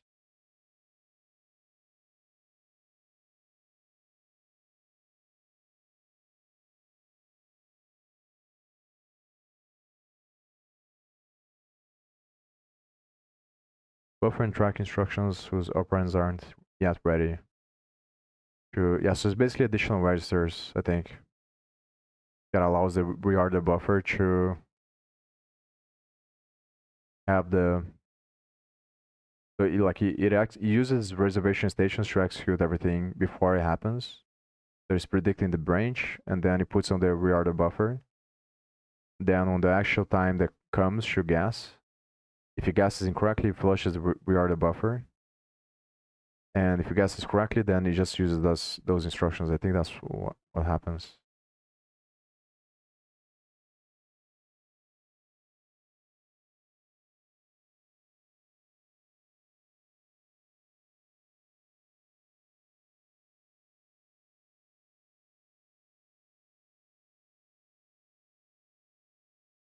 So it has to do with with the hazards as well. I think here based on the response. It's basically the same thing. Since the hardware is gonna execute using the pipelines, then we're gonna have the out of order execution, and then because you have the out of order, you have the problem with the hazards. So if you wanna execute in advance, you also need to deal with the issue of the dependencies. I think the reservation is both for getting the values of the instructions and for calculating this. There's probably other control nodes to calculate the, or to handle the, not control nodes, control wires, to handle the hazards.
Case and passenger for each new instruction.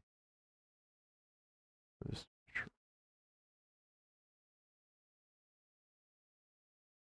parse operands ready. This copy.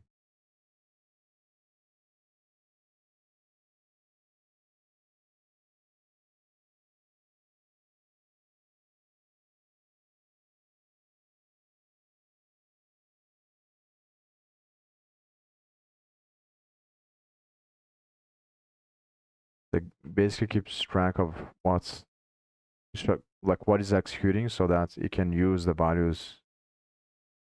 So after the instruction is executed, it's broadcasted on this bus, common data bus, and then based on this, you use the value. Because if it's just executed, the instruction would be a hazard because it's trying to use something that doesn't exist or it's a variation of the other patterns. So whatever. Maybe I should watch a video later as well for this.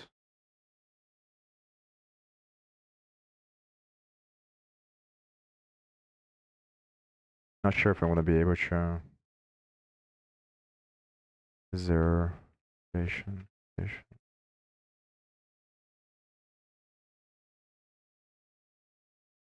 That's how I did. Watch some videos already.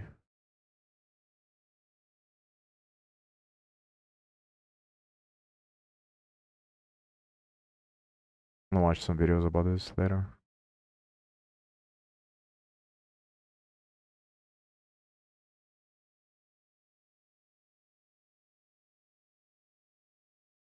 I think that's like these kinds of things probably worth going faster.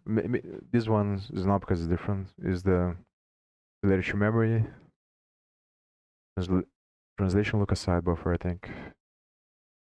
TLB acts as a cache on the page table for the entries that map to physical pages only. The TLB contains a subset of the virtual to physical page mappings that are in the page table. The TLB mappings are shown in color. Because the TLB is a cache, you must have a tag field. There is no matching entry in the TLB for a page. The page table must be examined. Page table either supplies a physical page number for the page, which can then be used to build a TLB entry, or in the case that the page resides on disk, in which case a page fault occurs. The page fault because it's checking on the RAM, so if it doesn't have on the RAM, it's gonna go on the disk. Since the Actually, maybe not. So what would be the difference? Probably just different types of memory.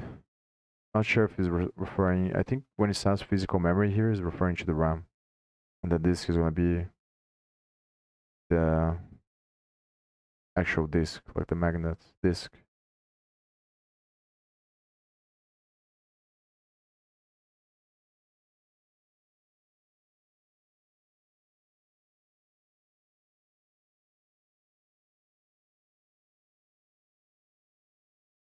So it basically just keeps track of the entries. It caches the entries.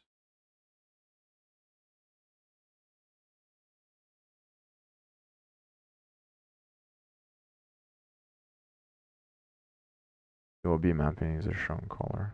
So these ones. And it works based on the tag and maps to the physical addresses.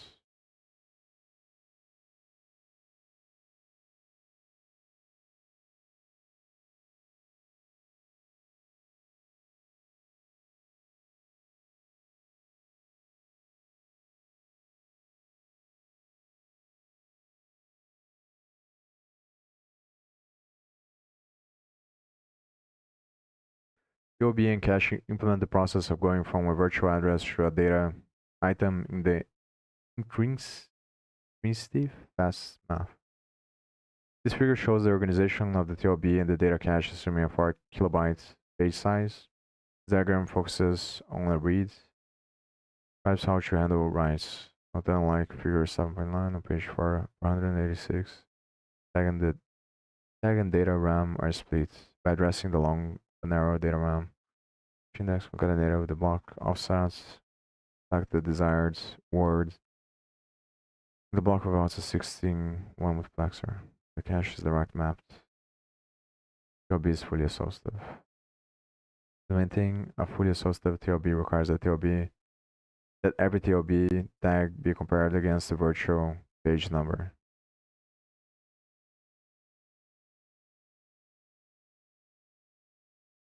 Requires that every TLB tag be compared to the virtual page number. Since the entry of interest can be anywhere in the TLB, if the valid bit of the matching entries on the axis is a TLB hit, and bits from the physical page number together with bits from the page offsets form the index that is used to access the cache. Christie actually has a 6 kilobyte page.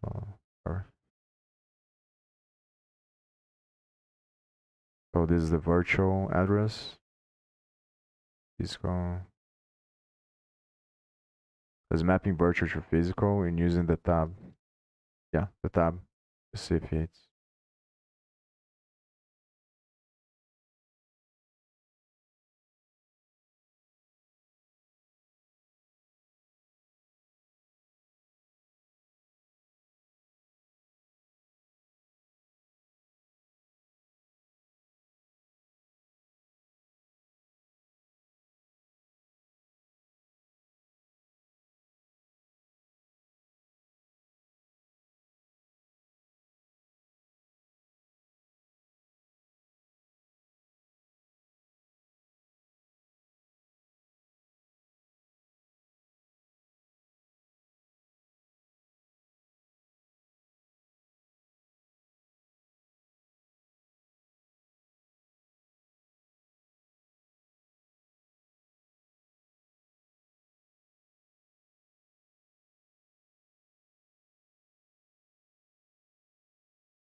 I don't understand this part here very well.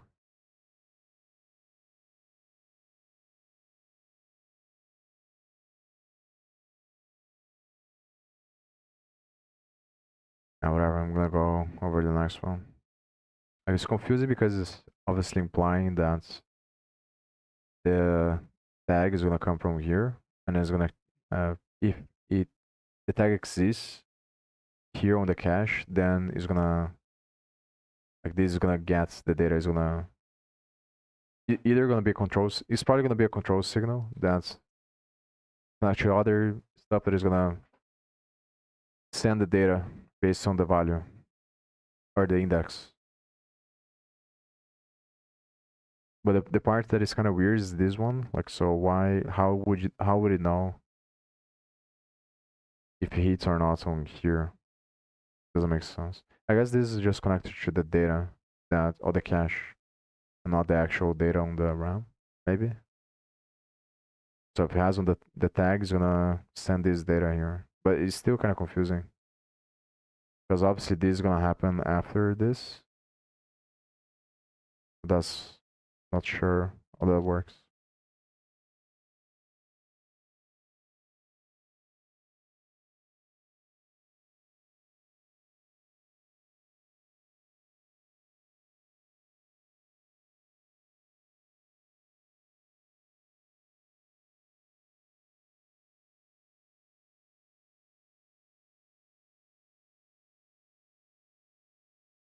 I think it's just referring to the cache, the data on the cache. So it like sets the data. So on the other one, it sets like the data based on the value here, the number and the index, the physical page number and the index. And then the tag goes to this part here. So the tag and the tag and the tag and the cache index go here and go here. So if this one hits, there are probably other circuits that are gonna be connected to this data here, and then it's gonna know which row it is because it already it already selected the specific place here. That's what it's gonna know. I assume that's what's happening.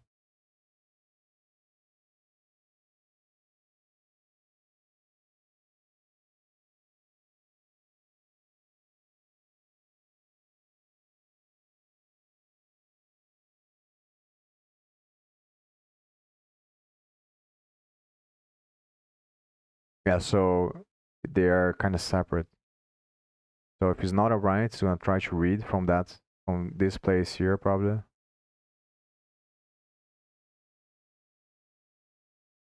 And it goes over this loop here until it hits. They're gonna be connected based on the tag. So if it goes through this control flow here, the data has to be on the cache because of the tag. Obviously because it is a hit here, so leave data or should disappear. That makes more sense actually. Otherwise, what would be the point of having a cache if we don't have the data?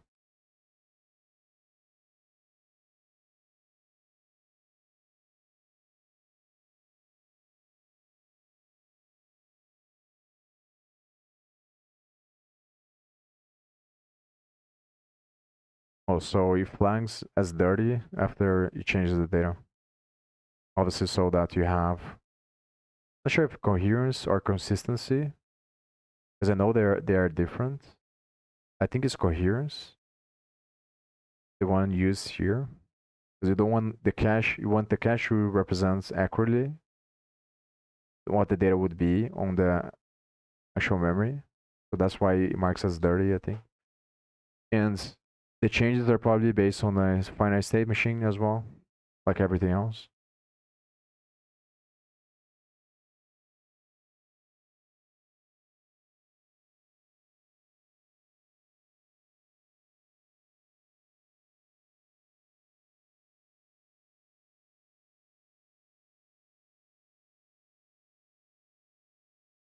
And next.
So basically these lines are synchronization, the acknowledgements, the data. So this is the read request. I assume that this is talking about memory controllers. Asynchronous handshaking protocol consists of 7 steps. He reads a word from memory. Oh, I remember I wanted to review this actually and study more. One of the other confusing parts is like how the peripherals, like USB, connect to the main hardware, and it's all gonna be based on these protocols of the communication on the bus and between devices. So this is what it's talking about.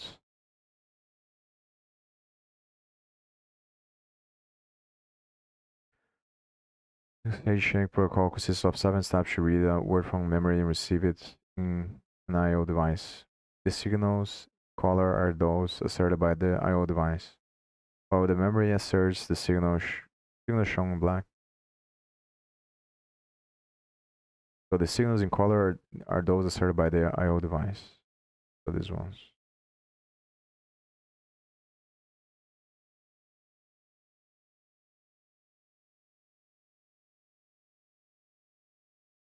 Memory asserts the signals shown in black.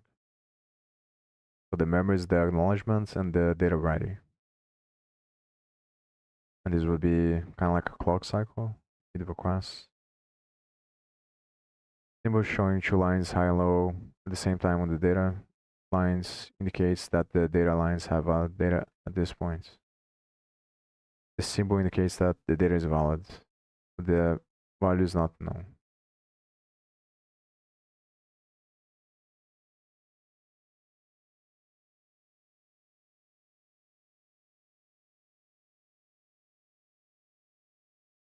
So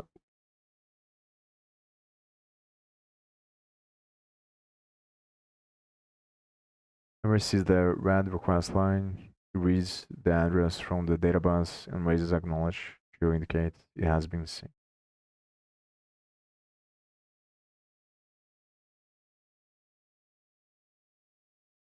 Our device sees the acknowledgement line high and releases the read request and data lines.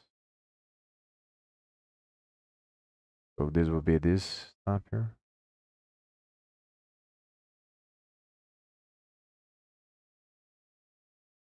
Memory sees that read request is low and drops the acknowledgement line to acknowledge the read request signal. So after it acknowledges, this goes down.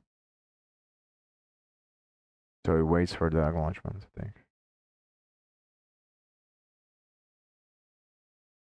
This step starts when the memory has the data ready.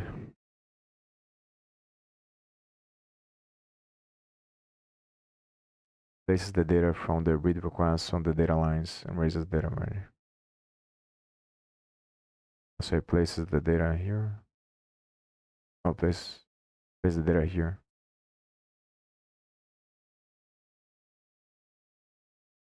Raise the data ready. So it places here and then signals that the data is ready. The I/O device sees data ready, reads the data from the bus, and signals that it has the data by raising acknowledgement.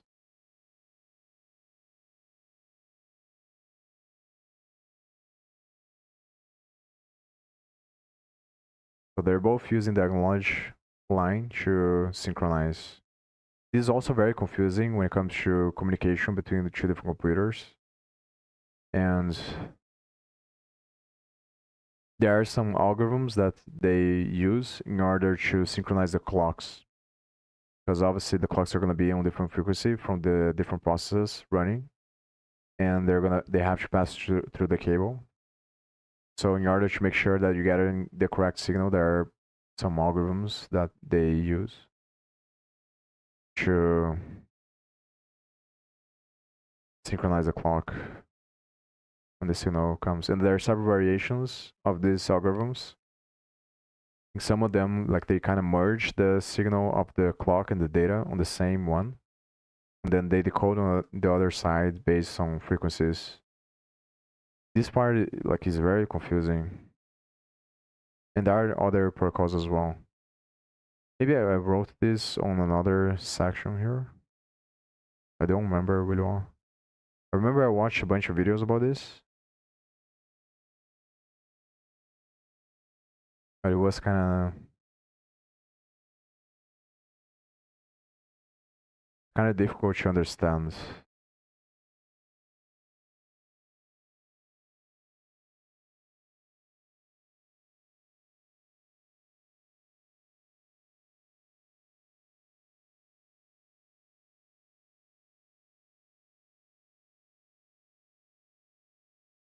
Like, what was it?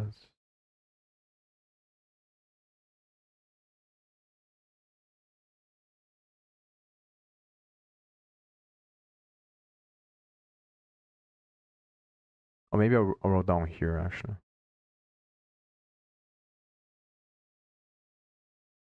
NIC is network interface cards and is the hardware piece responsible for the networking on the hardware that connects to the motherboard. And this NIC is going to be the thing that has a queue that receives the packets. And I think that the NIC does the synchronization probably. Either the NIC, the modem I think is just demodulates the signal, but the NIC is going to be the thing that's going to parse the frequencies probably, or maybe it's the process. Not sure.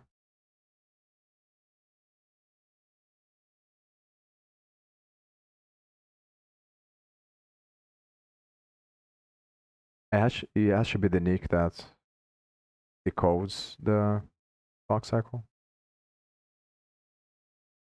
Yeah, clock and data recovery. So it is the NIC that recovers.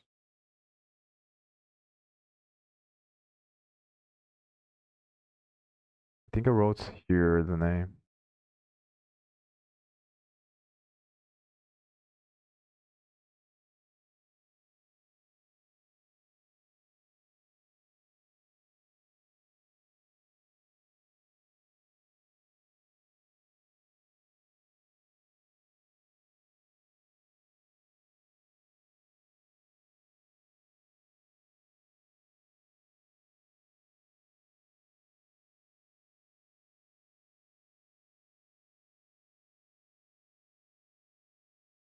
No, I don't think that's. No, cyclic redundancy check is another thing. You just should see if the frame that was received is not the wrong one.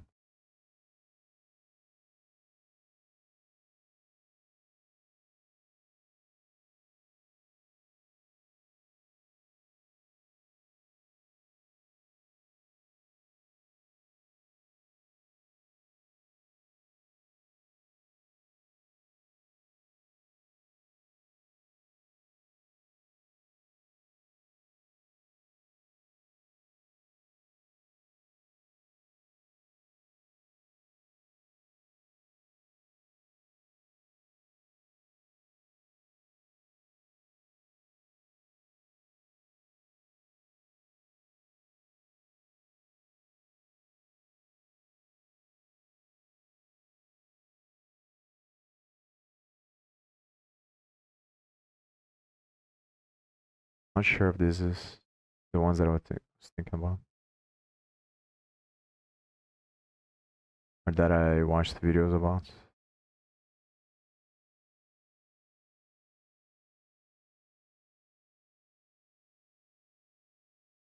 There was a really nice video about this.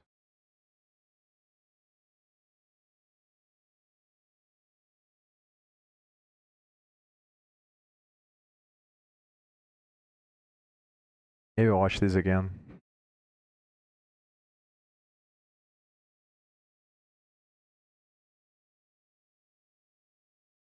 Maybe I have the subscription.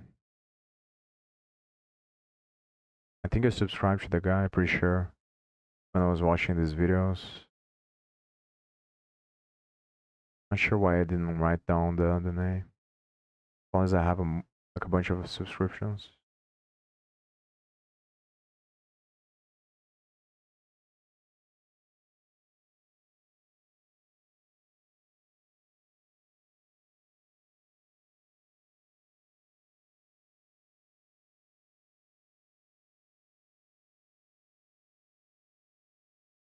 Oh, there's another guy that's very good for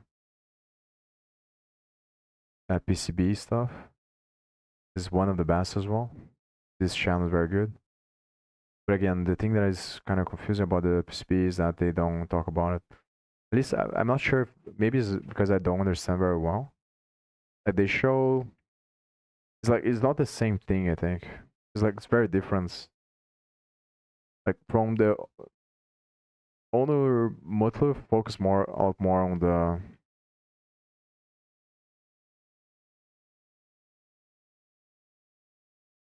the actual like logic for the hardware, but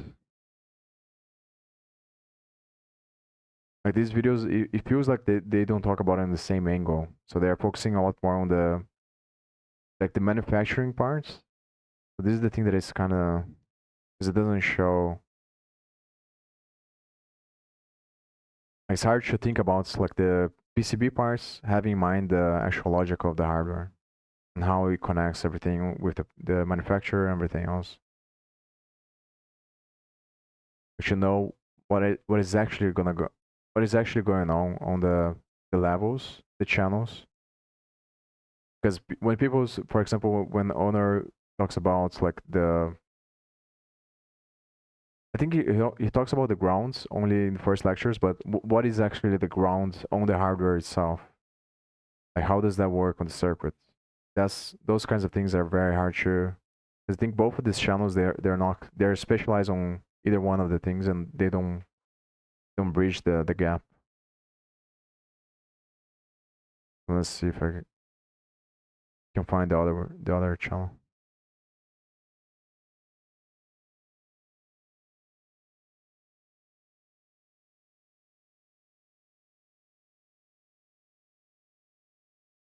This computer networking. No.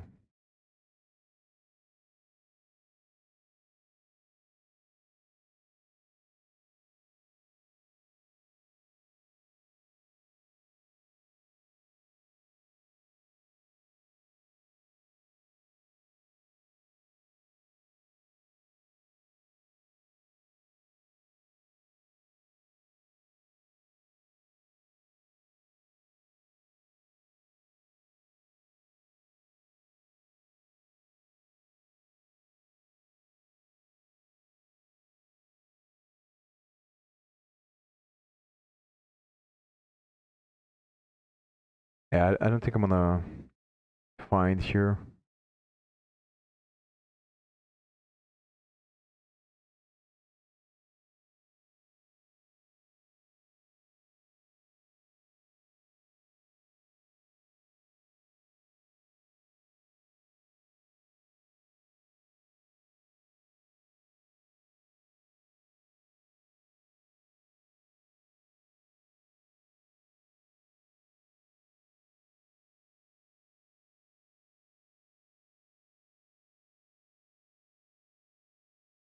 I also lost this one.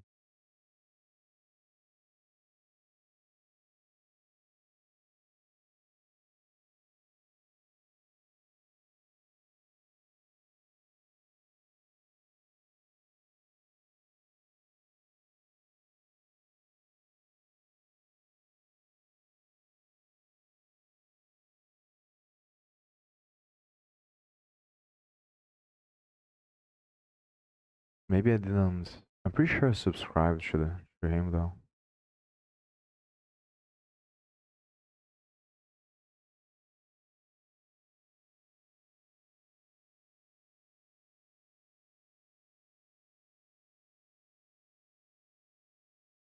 Yeah, I couldn't find the guy. I wanted to remember the keyword that they use. This. I guess I'll see if I can remember later.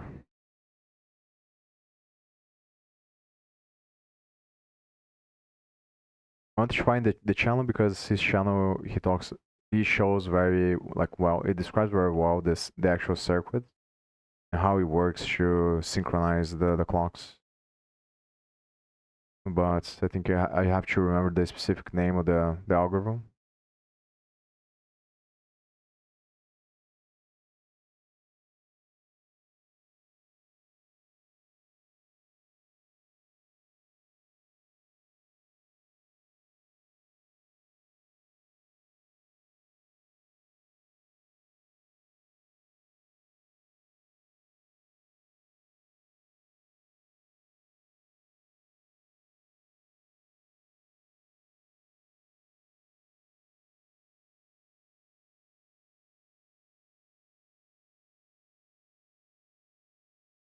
It's pretty close to the other ones. So this is the last one. The system on a cheap sock found in Sanyo digital cameras. This block diagram is for the predecessor of the sock in the camera in figure 18 for 8814. The successor sock called Super Advanced IC uses 3 buses instead of 2, operates at 60 MHz, consumes 800 megawatts, and fits 3.1 million, I think, transistors in a 10.2, whatever it is, the symbol here, using blah blah.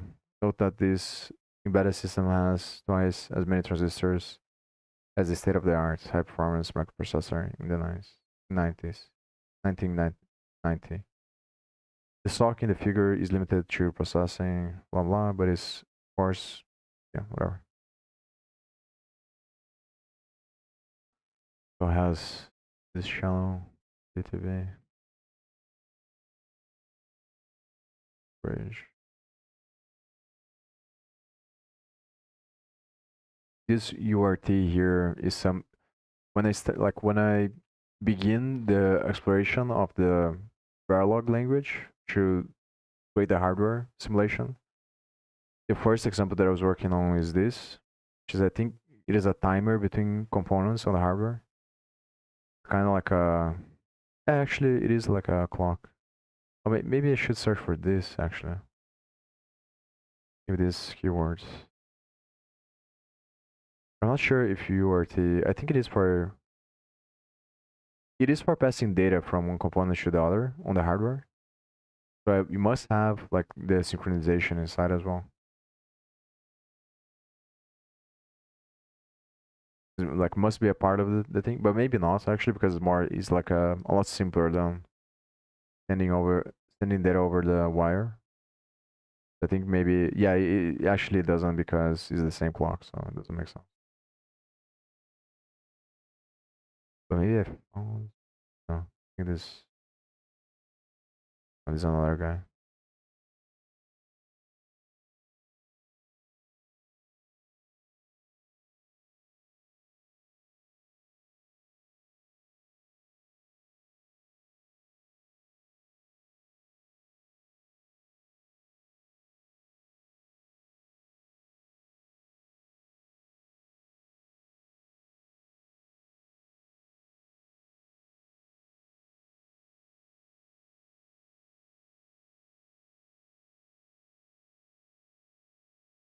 Manchester encoder. This is the name. One of the encodings, I think. Manchester coding.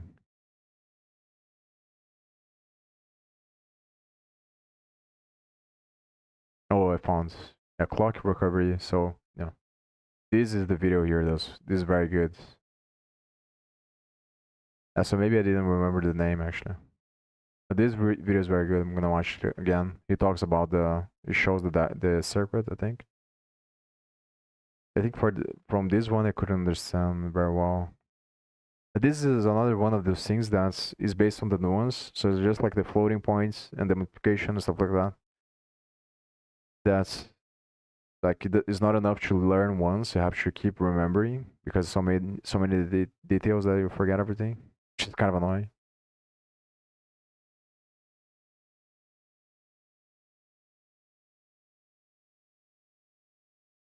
Yeah, but it basically explains that it is a loop and is based on the modulation of the frequency, I think. I wanna watch this again.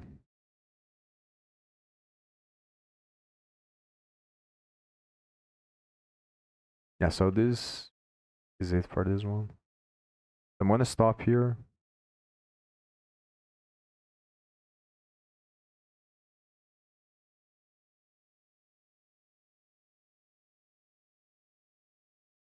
And this one here.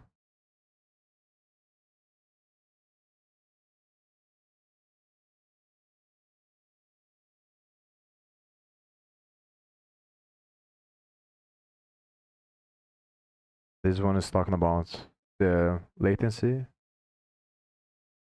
So I'm gonna do this another time, I think. I'm gonna watch these videos and I wanna finish this, all of this. What's this?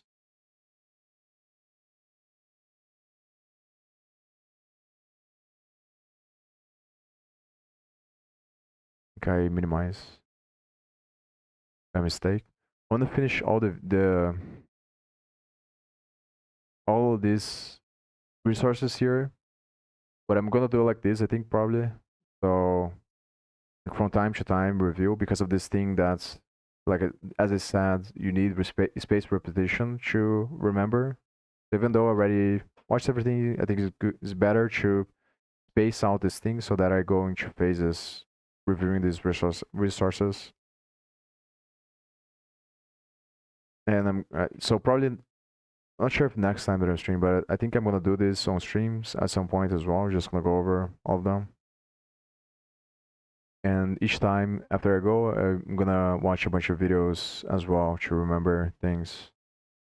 But I'm probably gonna go back then instead of continuing on this. Maybe I'll review some of them off stream.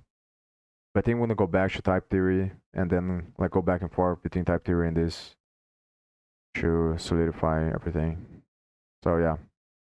So I'm not sure which one I'm gonna do next time that I stream, but probably either one of them, either type theory study or hardware study. So see you next time.